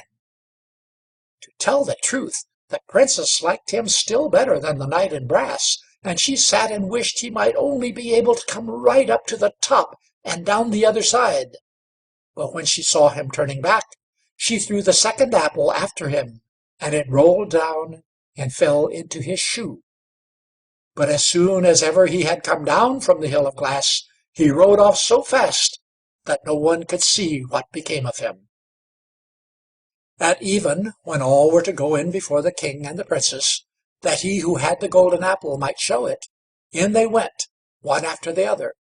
But there was no one who had any apple to show, and the two brothers, as they had done on the former day, went home and told how things had gone, and how all had ridden at the hill, and none got up. But last of all, they said, came one in a silver suit, and his horse had a silver saddle and a silver bridle. He was just a chap to ride, and he got 2/3 up the hill and then turned back. He was a fine fellow and no mistake, and the Princess threw the second gold apple to him. "Oh," said Boots, "I should so like to have seen him too, that I should." "A pretty story," they said. "Perhaps you think his coat of mail was as bright as the ashes you are always poking about and sifting, you nasty, dirty beast." The third day everything happened as it had happened the 2 days before. Boots begged to go and see the sight, but the two wouldn't hear of his going with them. When they got to the hill, there was no one who could get so much as a yard up it, and now all waited for the knight in silver mail, but they neither saw nor heard of him. At last came one riding on a steed so brave that no one had ever seen his match, and the knight had a suit of golden mail, and a golden saddle and bridle, so wondrous bright that the sunbeams gleamed from them a mile off. The other knights and princes could not find time to call out to him not to try his luck, for they were amazed to see how grand he was. So he rode right up the hill, and tore up it like nothing, so that the princes hadn't even time to wish that he might get up the whole way. As soon as ever he reached the top, he took the third golden apple from the princess's lap, and then turned his horse and rode down again. As soon as he got down, he rode off at full speed, and was out of sight in no time. Now when the brothers got home at even, you may fancy what long stories they told, how the riding had gone off that day, and amongst other things they had a deal to say about the knight in golden mail. "He was just a chap to ride," they said. "So grand a knight isn't to be found in the wide world." "Oh," said Boots, "I should so like to have seen him, that I should." "Ah," said his brothers, "his mail shone a deal brighter than the glowing coals which you're always poking and digging at. Nasty, dirty beast that you are." Next day all the knights and princes were to pass before the king and the princess. It was too late to do so the night before, I suppose, that he who had the gold apple might bring it forth. But one came after another, first the princes and then the knights, and still no one could show the gold apple. "Well," said the king, "some one must have it, for it was something we all saw with our own eyes, how a man came and rode up and bore it off." So he commanded that every man who was in the kingdom should come up to the palace and see if they could show the apple. Well, they all came one after another, but no one had the golden apple. And after a long time the two brothers of Boots came. They were the last of all, so the king asked them if there was no one else in the kingdom who hadn't come. "Oh, yes," they said, "we have a brother, but he never carried off the golden apple. He hasn't stirred out of the dust hole on any of the 3 days." "Never mind that," said the king. "He may as well come up to the palace like the rest."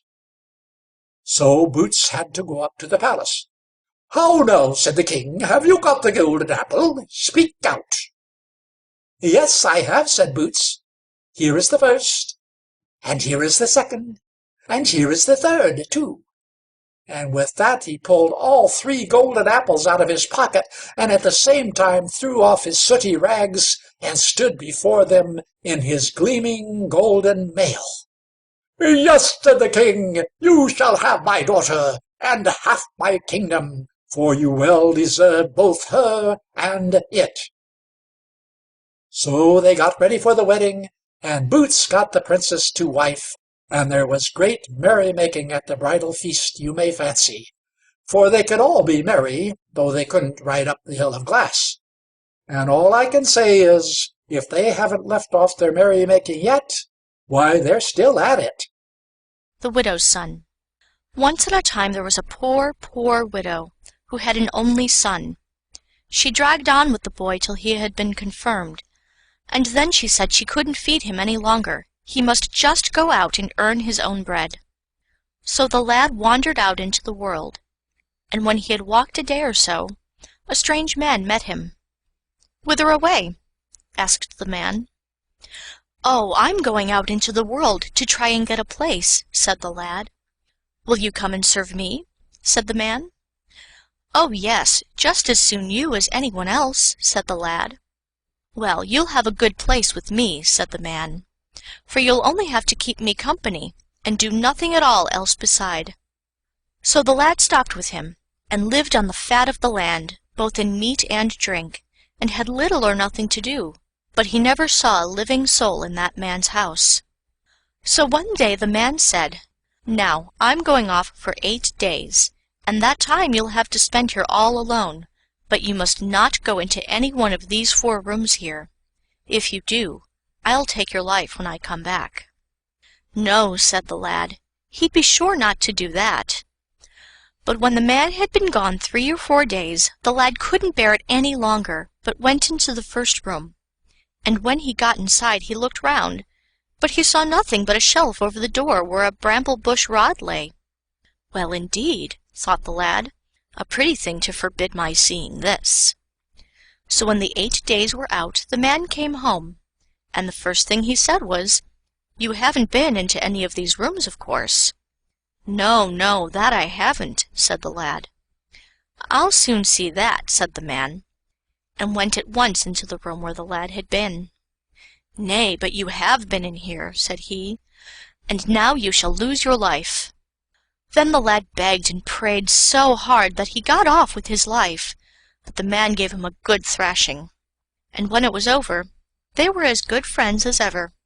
Some time after, the man set off again, and said he should be away 14 days. But before he went, he forbade the lad to go into any of the rooms he had not been in before. As for that he had been in, he might go into that, and welcome. Well, it was the same story over again, except that the lad stood out 8 days before he went in.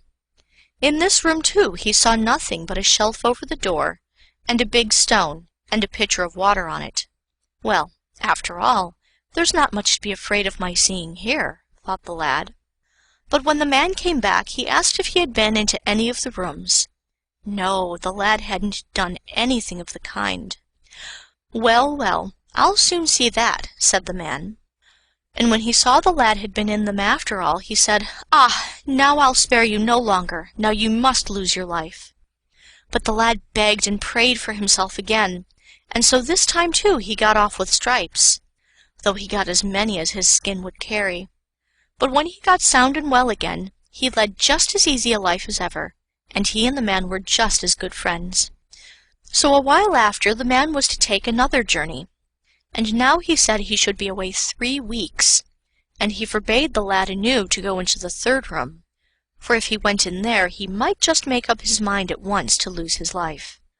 Then, after 14 days, the lad couldn't bear it, but crept into the room. But he saw nothing at all in there but a trap-door on the floor. And when he lifted it up and looked down, there stood a great copper cauldron, which bubbled up and boiled away down there. But he saw no fire under it. "Well, I should just like to know if it's hot," thought the lad, and struck his finger down into the broth, and when he pulled it out again, lo! It was gilded all over. So the lad scraped and scrubbed it, but the gilding wouldn't go off. So he bound a piece of rag round it, and when the man came back and asked what was the matter with his finger, the lad said he'd given it such a bad cut. But the man tore off the rag, and then he soon saw what was the matter with the finger.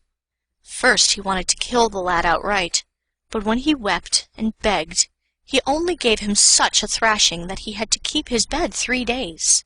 After that, the man took down a pot from the wall, and rubbed him over with some stuff out of it, and so the lad was as sound and fresh as ever. So after a while the man started off again, and this time he was to be away a month. But before he went, he said to the lad, if he went into the 4th room, he might give up all hope of saving his life. Well, the lad stood out for 2 or 3 weeks, but then he couldn't hold out any longer. He must and would go into that room, and so in he stole. There stood a great black horse, tied up in a stall by himself, with a manger of red-hot coals at his head, and a truss of hay at his tail. Then the lad thought this all wrong, so he changed them about, and put the hay at his head. Then said the horse, "Since you are so good at heart as to let me have some food, I'll set you free, that I will. For if the troll comes back and finds you here, he'll kill you outright. But now you must go up to the room which lies just over this, and take a coat of mail out of those that hang there, and mind, whatever you do, don't take any of the bright ones, but the most rusty of all you see. That's the one to take. And sword and saddle you must choose for yourself just in the same way. So the lad did all that, but it was a heavy load for him to carry them all down at once. When he came back, the horse told him to pull off his clothes and get into the cauldron which stood and boiled in the other room, and bathe himself there. "If I do," thought the lad, "I shall look an awful fright." But for all that, he did as he was told. So when he had taken his bath, he became so handsome and sleek, and as red and white as milk and blood, and much stronger than he had been before. "Do you feel any change?" asked the horse. "Yes," said the lad. "Try and lift me, then," said the horse. Oh yes, he could do that, and as for the sword, he brandished it like a feather. "Now saddle me," said the horse, "and put on the coat of mail, and then take the bramble-bush rod and the stone, and the pitcher of water, and the pot of ointment, and then we'll be off as fast as we can." So when the lad had got on the horse, off they went at such a rate he couldn't at all tell how they went. But when he had ridden a while, the horse said, "I think I hear a noise. Look round. Can you see anything?" "Yes, there are ever so many coming after us, at least a score," said the lad. "Aye, aye, that's the troll coming," said the horse. "Now he's after us with his pack." So they rode on a while, until those who followed were close behind them. "Now throw your bramble-bush rod behind you, over your shoulder," said the horse, "but mind you throw it a good way off my back." So the lad did that, and all at once a close, thick bramblewood grew up behind them. So the lad rode on a long, long time, while the troll and his crew had to go home to fetch something to hew their way through the wood. But at last the horse said again, "Look behind you! Can you see anything now?" "Yes, ever so many," said the lad, "as many as would fill a large church." "Aye, aye, that's the troll and his crew," said the horse. "Now he's got more to back him. But now throw down the stone, and mind you throw it far behind me." And as soon as the lad did what the horse said, up rose a great black hill of rock behind him. So the troll had to be off home to fetch something to mine his way through the rock. And while the troll did that, the lad rode a good bit further on. But still the horse begged him to look behind him, and then he saw a troop like a whole army behind him, and they glistened in the sunbeams.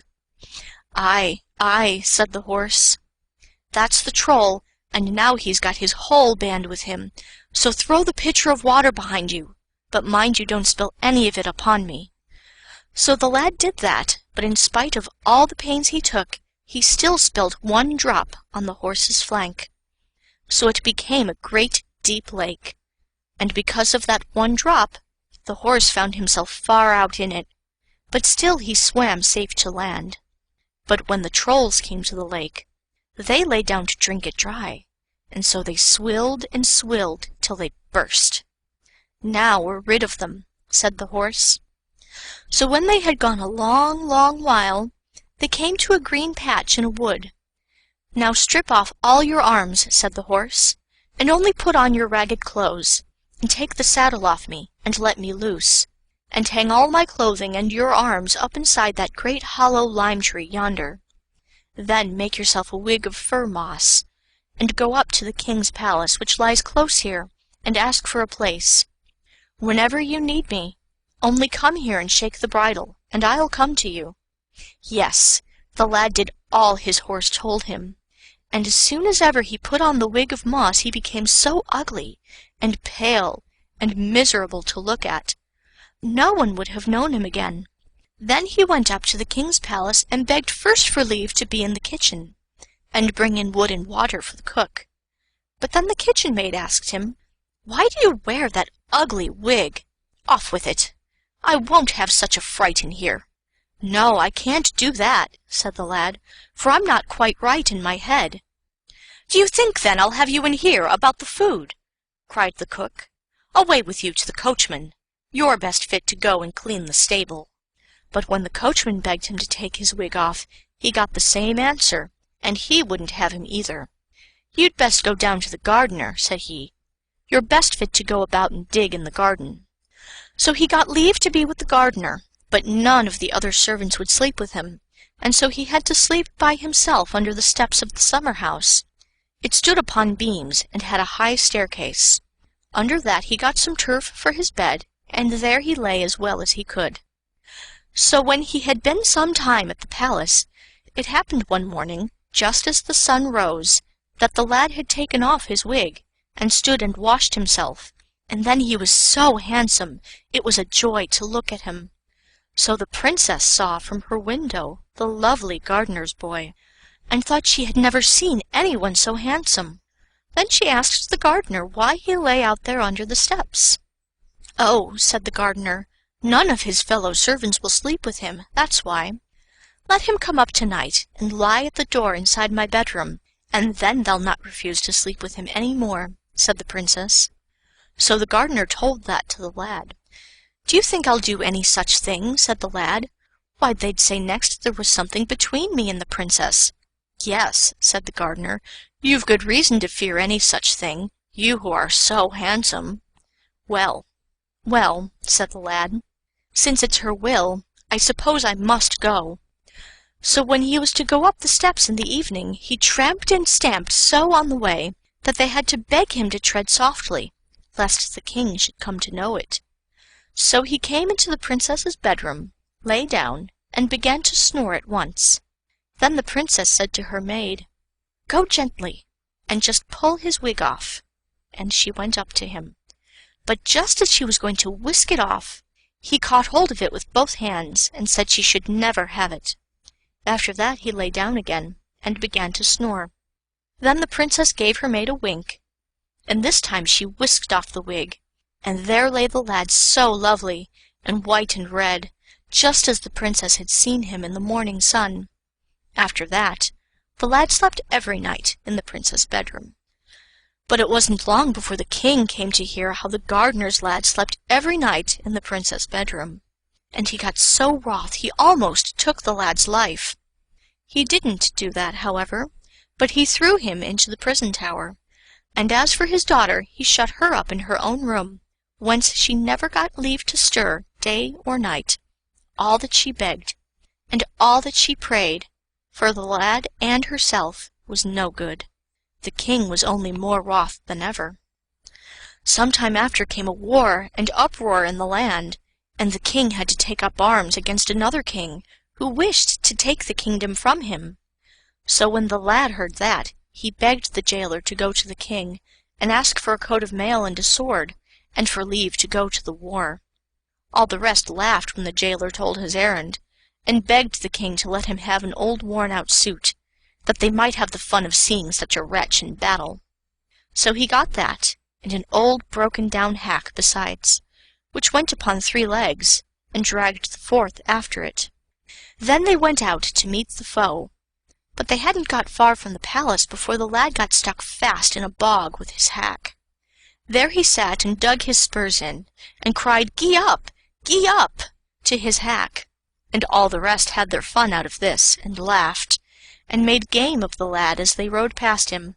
But they were scarcely gone before he ran to the lime tree, threw on his coat of mail, and shook the bridle, and there came the horse in a trice, and said, "Do now your best, and I'll do mine." But when the lad came up, the battle had begun, and the king was in a sad pinch. But no sooner had the lad rushed into the thick of it than the foe was beaten back, and put to flight. The king and his men wondered and wondered who it could be who had come to help them, but none of them got so near him as to be able to talk to him, and as soon as the fight was over, he was gone. When they went back, there sat the lad still in the bog, and dug his spurs into his 3-legged hack, and they all laughed again. "No, only just look," they said, "there the fool sits still." The next day when they went out to battle, they saw the lad sitting there still, so they laughed again and made game of him. But as soon as ever they had ridden by, the lad ran again to the lime tree, and all happened as on the first day. Everyone wondered what strange champion it could be that had helped them, but no one got so near him as to say a word to him, and no one guessed it could be the lad. That's easy to understand. So when they went home at night and saw the lad still sitting there on his hack, they burst out laughing at him again, and one of them shot an arrow at him and hit him in the leg. So he began to shriek and to bewail. 'Twas enough to break one's heart. and so the king threw his pocket handkerchief to him to bind his wound. When they went out to the battle the third day, the lad still sat there. "Gee up! Gee up!" he said to his hack. "Nay, nay," said the king's men, "if he won't stick there till he's starved to death." And then they rode on and laughed at him till they were fit to fall from their horses. When they were gone, he ran again to the lime, and came up to the battle just in the very nick of time. This day he slew the enemy's king, and then the war was over at once. When the battle was over, the king caught sight of his handkerchief, which the strange warrior had bound round his leg, and so it wasn't hard to find him out. So they took him with great joy between them to the palace, and the princess, who saw him from her window, got so glad no one can believe it. "Here comes my own true love," she said. Then he took the pot of ointment and rubbed himself on the leg, and after that he rubbed all the wounded, and so they all got well again in a moment.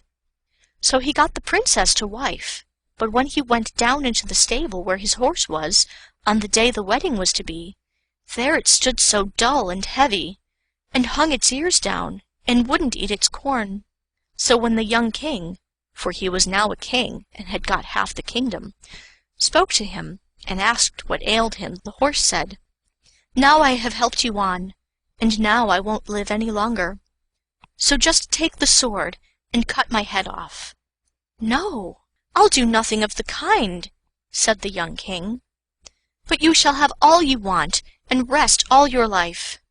"Well," said the horse, "if you don't do as I tell you, see if I don't take your life somehow." So the king had to do what he asked. But when he swung the sword and was to cut his head off, he was so sorry he turned away his face, for he would not see the stroke fall. But as soon as ever he had cut off the head, there stood the loveliest prince on the spot where the horse had stood. "Why, where in all the world did you come from?" asked the king. "It is I who was a horse," said the prince, "for I was king of that land whose king you slew yesterday. He it was who threw this troll's shape over me, and sold me to the troll. But now he is slain I get my own again, and you and I will be neighbor kings, but war we will never make on one another." And they didn't either, for they were friends as long as they lived, and each paid the other very many visits. The Three Billy Goats Gruff. Once on a time there were 3 billy goats, who were to go up to the hillside to make themselves fat, and the name of all 3 was Gruff. On the way up was a bridge over a burn they had to cross, and under the bridge lived a great ugly troll, with eyes as big as saucers, and a nose as long as a poker. So first of all came the youngest billy goat Gruff to cross the bridge. Trip, trap, trip, trap, went the bridge. "Who's that tripping over my bridge?" roared the troll. "Oh, it is only I, the tiniest billy goat Gruff, and I'm going up to the hillside to make myself fat," said the billy goat with such a small voice. "Now I'm coming to gobble you up," said the troll. "Oh no, pray don't take me, I'm too little, that I am," said the billy goat. "Wait a bit till the second billy goat Gruff comes, he's much bigger." "Well, be off with you," said the troll. A little while after came the second billy goat Gruff to cross the bridge. Trip, trap, went the bridge. "Who's that tripping over my bridge?" roared the troll. "Oh, it's the second billy goat Gruff, and I'm going up to the hillside to make myself fat," said the billy goat, who hadn't such a small voice. "Now I'm coming to gobble you up," said the troll. "Oh no, don't take me, wait a little till the big billy goat Gruff comes, he's much bigger." "Very well, be off with you," said the troll. But just then up came the big billy goat Gruff. Trip, trap, trip, trap, trip, trap, went the bridge, for the billy goat was so heavy that the bridge creaked and groaned under him. "Who's that tramping over my bridge?" roared the troll.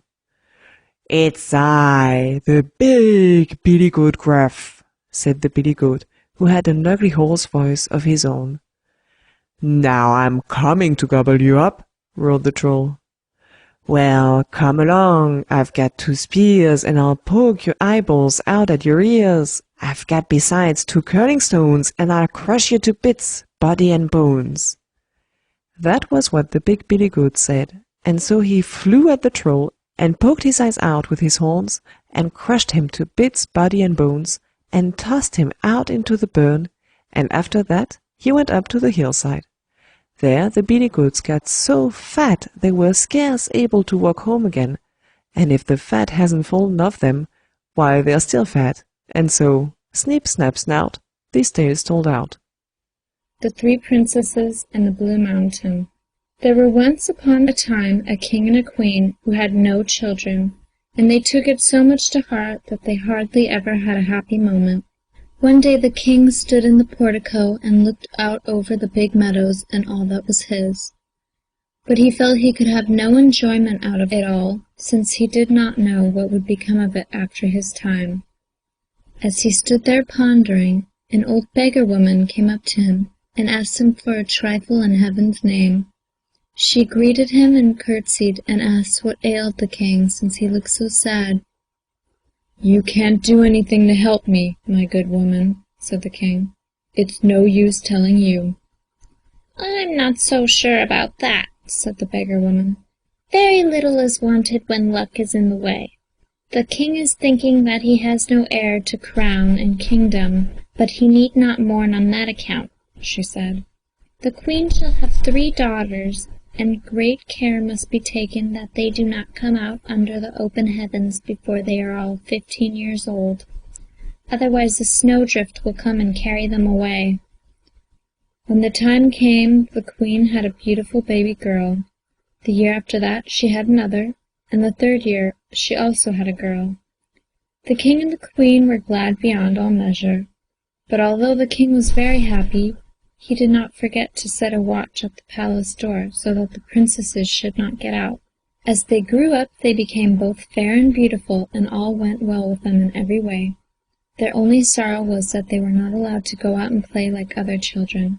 For all they begged and prayed their parents, and for all they besought the sentinel, it was of no avail. Go out they must not before they were 15 years old, all of them. So one day, not long before the 15th birthday of the youngest princess, the king and the queen were out driving, and the princesses were standing at the window and looking out. The sun was shining and everything looked so green and beautiful that they felt they must go out, happen what might. So they begged and entreated and urged the sentinel, all 3 of them, that he should let them down into the garden. He could see for himself how warm and pleasant it was. No snowy weather could come on such a day.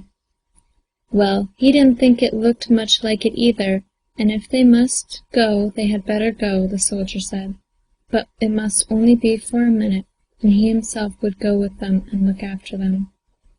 When they got down into the garden, they ran up and down and filled their laps with flowers and green leaves, the prettiest they could find. At last they could manage no more. But just as they were going indoors they caught sight of a large rose at the other end of the garden. It was many times prettier than any they had gathered, so they must have that also. But just as they bent down to take the rose, a big dense snowdrift came and carried them away. There was great mourning over the whole country, and the king made known from all the churches that anyone who could save the princesses should have half the kingdom and his golden crown, and whichever princess he liked to choose. You can well understand there were plenty who wanted to gain half the kingdom and a princess into the bargain. So there were people of both high and low degree who set out for all parts of the country. But there was no one who could find the princesses, or even get any tidings of them. When all the grand and rich people in the country had had their turn, a captain and a lieutenant came to the palace, and wanted to try their luck. The king fitted them out both with silver and gold, and wished them success on their journey. Then came a soldier who lived with his mother in a little cottage some way from the palace. He had dreamt one night that he was also trying to find the princesses. When the morning came he still remembered what he had dreamt, and told his mother about it. "Some witchery must have got hold of you," said the woman, "but you must dream the same thing 3 nights running, else there is nothing in it. And the next 2 nights the same thing happened. He had the same dream, and he felt he must go. So he washed himself and put on his uniform, and went into the kitchen at the palace. It was the day after the captain and the lieutenant had set out. "You had better go home again," said the king. "The princesses are beyond your reach, I should say. And besides, I have spent so money on outfits that I have nothing left today. You had better come back another time." "If I go, I must go today," said the soldier. "Money I do not want. I only need a drop in my flask and some food in my wallet," he said. "But it must be a good wallet full, as much meat and bacon as I can carry." Yes, that he might have, if that was all he wanted. So he set off, and he had not gone many miles before he overtook the captain and the lieutenant. "Where are you going?" asked the captain when he saw the man in uniform. "I am going to try to see if I can find the princesses," answered the soldier. "So are we," said the captain, "and since your errand is the same, you may keep company with us, for if we don't find them, you are not likely to find them either, my lad," he said. When they had gone a while, the soldier left the high road and took a path into the forest. "Where are you going?" said the captain. "It is best to follow the high road." "That may be," said the soldier, "but this is my way." He kept to the path, and when the others saw this, they turned round and followed him. Away they went further and further, far across big moors and along narrow valleys, and at last it became lighter, and when they had got out of the forest altogether, they came to a long bridge which they had to cross, but on that bridge a bear stood on guard. He rose on his hind legs and came towards them, as if he wanted to eat them. "What shall we do now?" said the captain. "They say that the bear is fond of meat," said the soldier, and he threw a 4-quarter to him, and so they got past. But when they reached the other end of the bridge, they saw a lion, which came roaring towards them with open jaws, as if he wanted to swallow them. "I think we had better turn right around. We shall never be able to get past him alive," said the captain. "Oh, I don't think he is so very dangerous," said the soldier. "I have heard that lions are very fond of bacon, and I have half a pig in my wallet." And then he threw a ham to the lion, who began eating and gnawing, and thus they got past him also. In the evening they came to a fine big house. Each room was more gorgeous than the other. All was glitter and splendor wherever they looked, but that did not satisfy their hunger. The captain and lieutenant went round rattling their money and wanted to buy some food, but they saw no people, nor could they find a crumb of anything in the house. So the soldier offered them some food from his wallet, which they were not too proud to accept, nor did they want any pressing. They helped themselves of what he had, as if they had never tasted food before. The next day the captain said they would go out shooting, and try to get something to live upon. Close to the house was a large forest, where there was plenty of hares and birds. The lieutenant was to remain at home, and cook the remainder of the food in the soldier's wallet. In the meantime the captain and the soldier shot so much game that they were hardly able to carry it home. When they came to the door they found the lieutenant in such a terrible plight that he was scarcely able to open the door to them. "What is the matter with you?" said the captain. The lieutenant then told them that as soon as they were gone, a tiny little man with a long beard, who went on crutches, came in, and asked so plaintively for a penny. But no sooner had he got it than he let it fall on the floor, and for all he raked and scraped with his crutch, he was not able to get a hold of it, so stiff and stark was he. "I pitied the poor old body," said the lieutenant, "and so I bent down to pick up the penny, but then he was neither stiff nor stark any longer.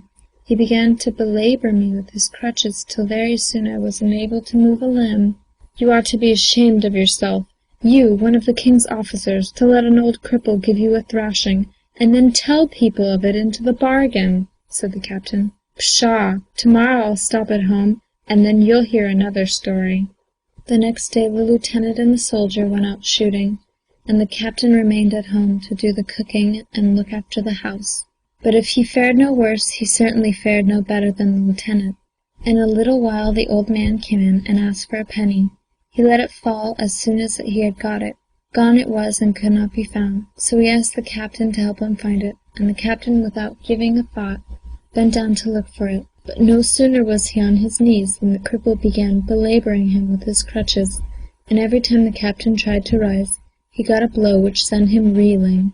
When the others came home in the evening, he still lay on the same spot, and he could neither see nor speak. The third day the soldier was to remain at home, while the other two went out shooting. The captain said he must take care of himself, "For the old fellow will soon put an end to you, my lad," he said. "Oh, there can't be much life in one if such an old crook can take it," said the soldier. They were no sooner outside the door than the old man came in and asked for a penny again. "Money I have never owned," said the soldier, "but food I'll give you as soon as it is ready," said he. "But if we are to get it cooked, you must go and cut the wood." "That I can't," said the old man. "If you can't, you must learn," said the soldier. "I will soon show you. Come along with me down to the woodshed." There he dragged out a heavy log, and cut a cleft in it, and drove in a wedge till the cleft deepened. "Now you must lie down and look right along the cleft, and you'll soon learn how to cut wood," said the soldier. "In the meantime I'll show you how to use the axe." The old man was not sufficiently cunning, and did as he was told. He lay down and looked steadily along the log. When the soldier saw the old man's beard had got well into the cleft, he struck out the wedge. The cleft closed, and the old man was caught by his beard. The soldier began to beat him with the axe handle, and then swung the axe round his head, and vowed that he would split his skull if he did not tell him then and there where the princesses were. spare my life, and I'll tell you," said the old man. "To the east of the house there is a big mound. On top of the mound you must dig out a square piece of turf, and then you will see a big stone slab. Under that there is a deep hole, through which you must let yourself down, and you'll then come along to another world where you will find the princesses. But the way is long and dark, and it goes both through water and fire." When the soldier got to know this, he released the old man, who was not long in making off. When the captain and the lieutenant came home, they were surprised to find the soldier alive. He told them what had happened from first to last, where the princesses were, and how they should find them. They became as pleased as if they had already found them, and when they had had some food, they took with them a basket and as much rope as they could find, and all three set off to the mound. There they first dug out the turf just as the old man had told them, and underneath they found a big stone slab, which it took all their strength to turn over. Then they began to measure how deep it was. They joined on ropes both 2 and 3 times, but they were no nearer the bottom the last time than the first. At last they had to join all the ropes they had, both the coarse and fine, and then they found it reached the bottom. The captain was, of course, the first who wanted to descend. "But when I tug at the rope, you must make haste to drag me up again," he said. He found the way both dark and unpleasant, but he thought he would go on as long as it became no worse. But all at once he felt ice-cold water spouting about his ears. He became frightened to death, and began tugging at the rope. The lieutenant was the next to try, but it fared no better with him. No sooner had he got through the flood of water than he saw a blazing fire yawning beneath him, which so frightened him that he also turned back.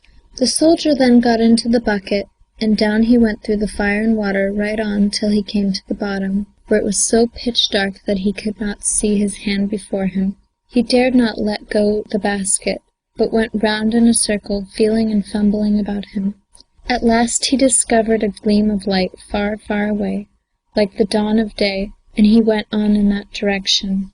When he had gone a bit, it began to grow light around him, and before long he saw a golden sun rising in the sky, and everything around him became as bright and beautiful as if in a fairy world. First he came to some cattle, which were so fat that their hides glistened a long way off, and when he had got past them, he came to a fine big palace. He walked through many rooms without meeting anybody. At last he heard the hum of a spinning wheel, and when he entered the room he found the eldest princess sitting there spinning copper yarn. The room and everything in it was of brightly polished copper. "Oh dear, what are Christian people doing here?" said the princess. "Heaven preserve you! What do you want?" "I want to set you free and get you out of the mountain," said the soldier. "Pray do not stay. If the troll comes home he will put an end to you at once. He has 3 heads," she said. "I do not care if he has 4," said the soldier. "I am here, and here I shall remain." "Well, if you will be so headstrong, I must see if I can help you," said the princess. She then told him to creep behind the big brewing vat which stood in the front hall. Meanwhile she would receive the troll and scratch his heads till he went to sleep. "And when I go out and call the hens, you must make haste and come in," she said. "But you must first try if you can swing the sword which is lying on the table." No, it was too heavy, he could not even move it. He had then to take a strengthening draught from the horn which hung behind the door. After that he was just able to stir it, so he took another draught, and then he could lift it. At last he took a right big draught, and he could swing the sword as easily as anything. All at once the troll came home. He walked so heavily that the palace shook. "Ugh, ugh, I smell Christian flesh and blood in my house," said he. "Yes," answered the princess. "A raven flew past here just now, and in his beak he had a human bone, which he dropped down the chimney. I threw it out and swept, and cleaned up after it, but I suppose it still smells." "So it does," said the troll. "But come and lie down, and I'll scratch your heads," said the princess. "The smell will be gone by the time you wake." The troll was quite willing, and before long he fell asleep and began snoring. When she saw he was sleeping soundly, she placed some stools and cushions under his head, and went to call the hens. The soldier then stole into the room with a sword, and with one blow cut all 3 heads off the troll. The princess was as pleased as a fiddler, and went with the soldier to her sisters, so that he could also set them free. First of all they went across a courtyard, and then through many long rooms till they came to a big door. "Here you must enter, here she is," said the princess. When he opened the door he found himself in a large hall, where everything was of pure silver. There sat the second sister at a silver spinning wheel. Oh dear," she said, "what do you want here?" "I want to set you free from the troll," said the soldier. "Pray do not stay, but go," said the princess. "If he finds you here, he will take your life on the spot."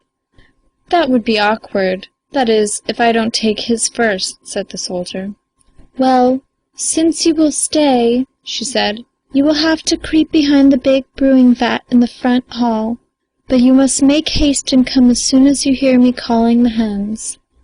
First of all he had to try if he was able to swing the troll's sword, which lay on the table. It was much larger and heavier than the first one. He was hardly able to move it. He then took 3 draughts from the horn, and he could then lift it, and when he had taken 3 more, he could handle it as if it were a rolling pin. Shortly afterwards he heard a heavy rumbling noise that was quite terrible, and directly afterwards a troll with 6 heads came in. "Ugh, ugh," he said as soon as he got his noses inside the door. "I smell Christian blood and bone in my house." "Yes, just think. A raven came flying past here with the thigh bone, which he dropped down the chimney," said the princess. "I threw it out, but the raven brought it back again. At last I got rid of it, and made haste to clean the room, but I suppose the smell is not quite gone," she said. "No, I can smell it well," said the troll, but he was tired and put his heads in the princess's lap, and she went on scratching them till they all fell a-snoring. Then she called the hens, and the soldier came and cut off all the 6 heads, as if they were set on cabbage stalks. She was no less glad than her elder sister, as you may imagine, and danced and sang, but in the midst of their joy they remembered their youngest sister. They went with the soldier across a large courtyard, and after walking through many, many rooms, he came to the hall of gold, where the 3rd sister was. She sat at a golden spinning wheel, spinning gold yarn, and the room from ceiling to floor glistened and glittered till it hurt one's eyes. "Heaven preserve both you and me! What do you want here?" said the princess. "Go, go, else the troll will kill us both." "Just as well 2 as 1, answered the soldier. The princess cried and wept, but it was all of no use. He must and would remain. Since there was no help for it, he would have to try if he could use the troll's sword on the table in the front hall. But he was only just able to move it, it was still larger and heavier than the other 2 swords. He then had to take the horn down from the wall and take 3 draughts from it, but was only just able to stir the sword. When he had taken 3 more draughts, he could lift it, and when he had taken another 3, he swung it as easily as if it had been a feather.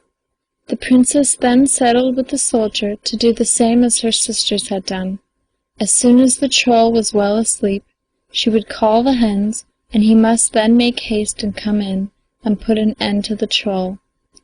All of a sudden they heard such a thundering, rambling noise, as if the walls and roof were tumbling. "Ugh! Ugh! I smell Christian blood and bone in my house," said the troll, sniffing with all his 9 noses. "Yes, you never saw the like. Just now a raven flew past here and dropped a human bone down the chimney. I threw it out, but the raven brought it back, and this went on for some time," said the princess. But she got it buried at last, she said, and she had both swept and cleaned the place, but she supposed it still smelt. "Yes, I can smell it well," said the troll. "Come here and lie down in my lap, and I will scratch your heads," said the princess. "The smell will be all gone when you awake." He did so, and when he was snoring at his best, she put stools and cushions under the heads so that she could get away to call the hens. The soldier then came in his stockinged feet and struck at the troll, so that 8 of the heads fell off at one blow. But the sword was too short and did not reach far enough. The 9th head woke up and began to roar. "Ugh! Ugh! I smell a Christian." "Yes, here he is," answered the soldier, and before the troll could get up and seize hold of him, the soldier struck him another blow, and the last head rolled along the floor. You can well imagine how glad the princesses became, now that they no longer had to sit and scratch the trolls' heads. They did not know how they could do enough for him who had saved them. The youngest princess took off her gold ring and knotted it in his hair. Then they took with them as much gold and silver as they thought they could carry, and set off on their way home. As soon as they tugged at the rope, the captain and the lieutenant pulled up the princesses, the one after the other. But when they were safely up, the soldier thought it was foolish of him not to have gone up before the princesses, for he had not very much belief in his comrades. He thought he would first try them, so he put a heavy lump of gold in the basket and got out of the way. When the basket was halfway up, they cut the rope, and the lump of gold fell to the bottom with such a crash that the pieces flew about his ears. "Now we are rid of him," they said, and threatened the princesses with their life if they did not say that it was they who had saved them from the trolls. They were forced to agree to this, much against their will, and especially the youngest princess. But life was precious, and so the 2 who were strongest had their way.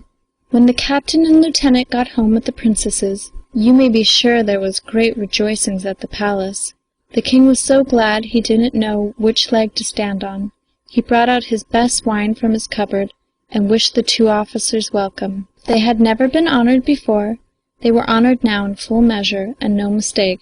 They walked and strutted about the whole day, as if they were the cocks of the walk, since they were now going to have the king for a father-in-law. For it was understood that they should each have whichever the princesses they liked, and half of the kingdom between them. They both wanted the youngest princess, but for all they prayed and threatened her, it was of no use.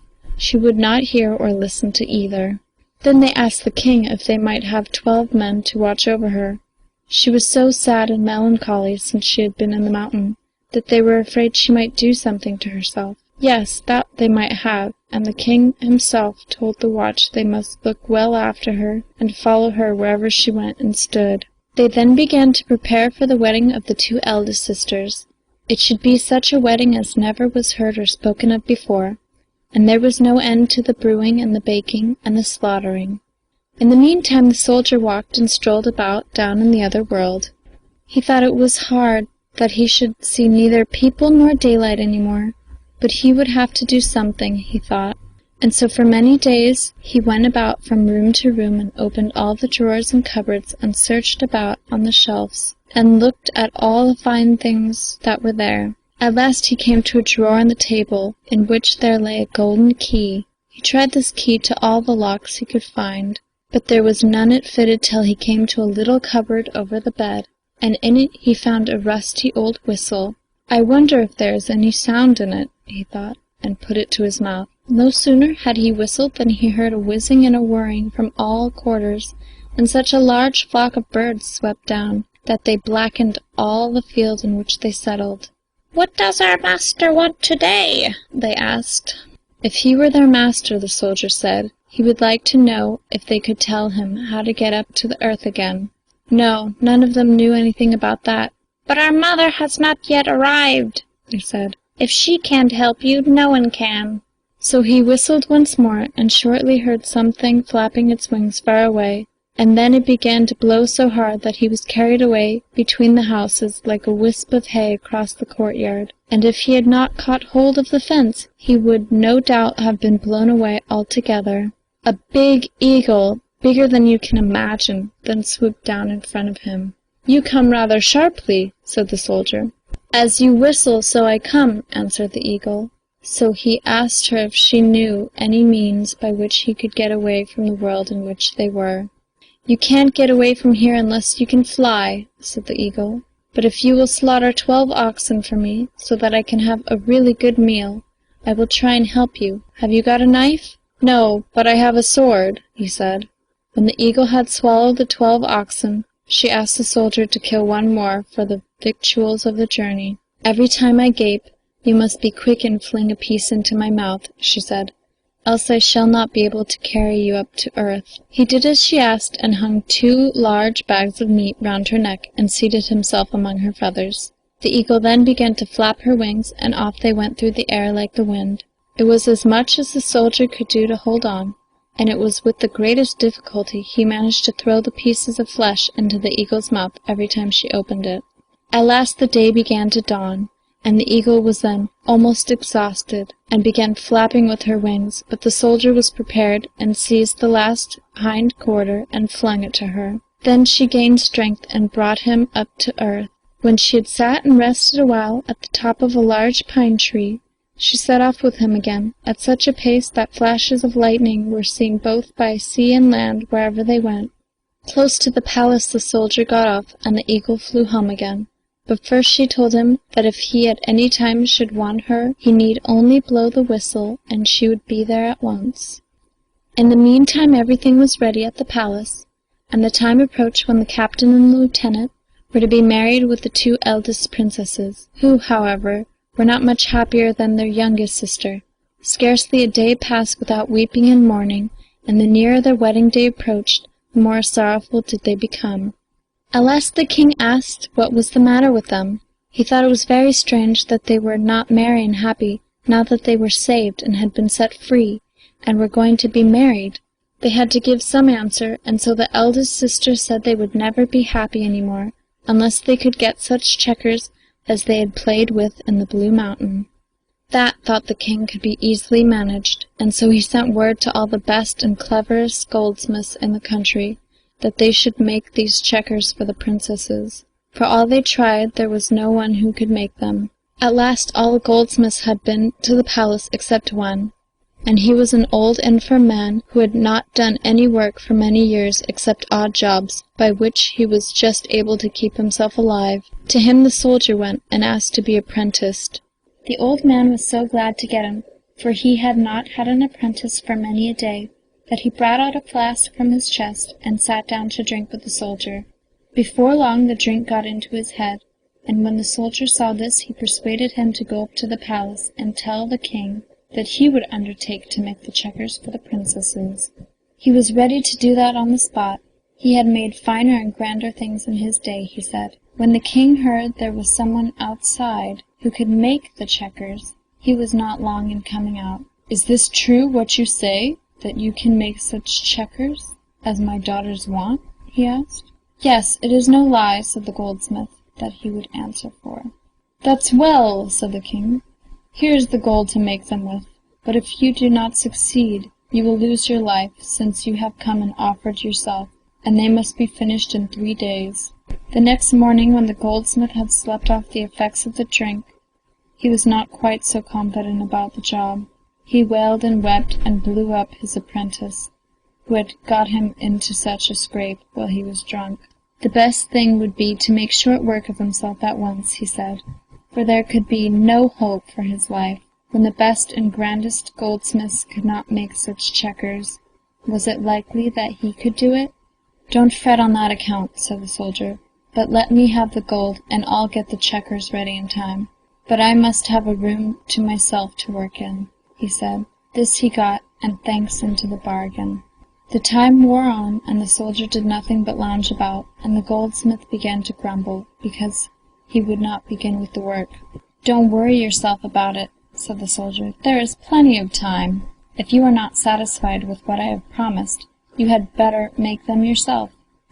The same thing went on both that day and the next, and when the smith heard neither hammer nor file from the soldier's room the whole of the last day, he quite gave himself up for lost. It was now no use to think any longer about saving his life, he thought. But when the night came on, the soldier opened a window and blew his whistle. The eagle then came and asked what he wanted. "Those gold checkers which the princesses had in the Blue Mountain," said the soldier. "But you'll want something to eat first, I suppose. I have 2 ox carcasses lying ready for you in the hayloft yonder. You had better finish them," he said. When the eagle had done, she did not tarry, and long before the sun rose she was back again with the checkers. The soldier then put them under his bed and lay down to sleep. Early next morning the goldsmith came and knocked at his door. "What are you after now again?" asked the soldier. "You rush about enough in the day, goodness knows.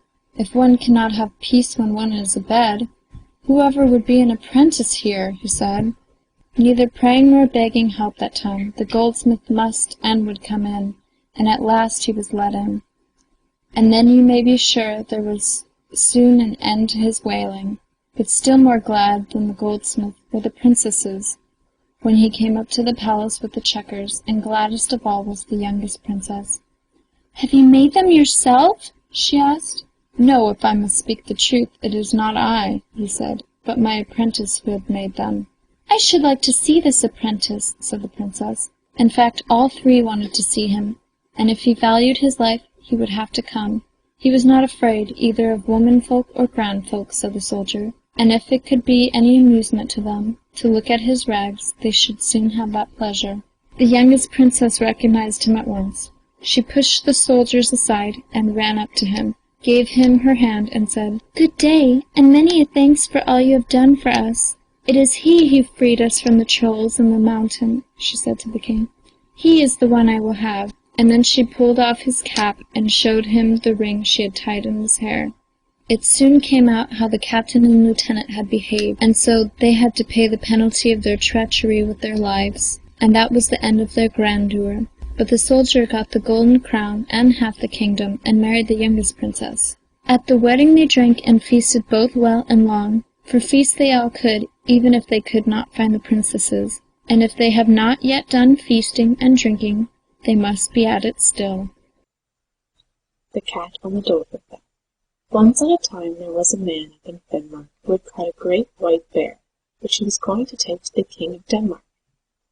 Now it so fell out that he came to the Dovrefell just about Christmas Eve, and there he turned into a cottage where a man lived, whose name was Halvor, and asked the man if he could get house room there for his bear and himself. "Heaven never help me if what I say isn't true," said the man, "but we can't give anyone house room just now, for every Christmas Eve such a pack of chores come down upon us that we are forced to flit, and haven't so much as a house over our own heads, to say nothing of lending one to anyone else." "Oh," said the man, "if that's all, you can very well lend me your house. My bear can lie under the stove yonder, and I can sleep in the side room." Well, he begged so hard that at last he got leave to stay there. So the people of the house split it out, and before they went, everything was got ready for the trolls. The tables were laid, and there was rice porridge, and fish boiled in lye, and sausages, and all else that was good, just as for any other grand feast. So, when everything was ready, down came the trolls. Some were great, and some were small. Some had long tails, and some had no tails at all.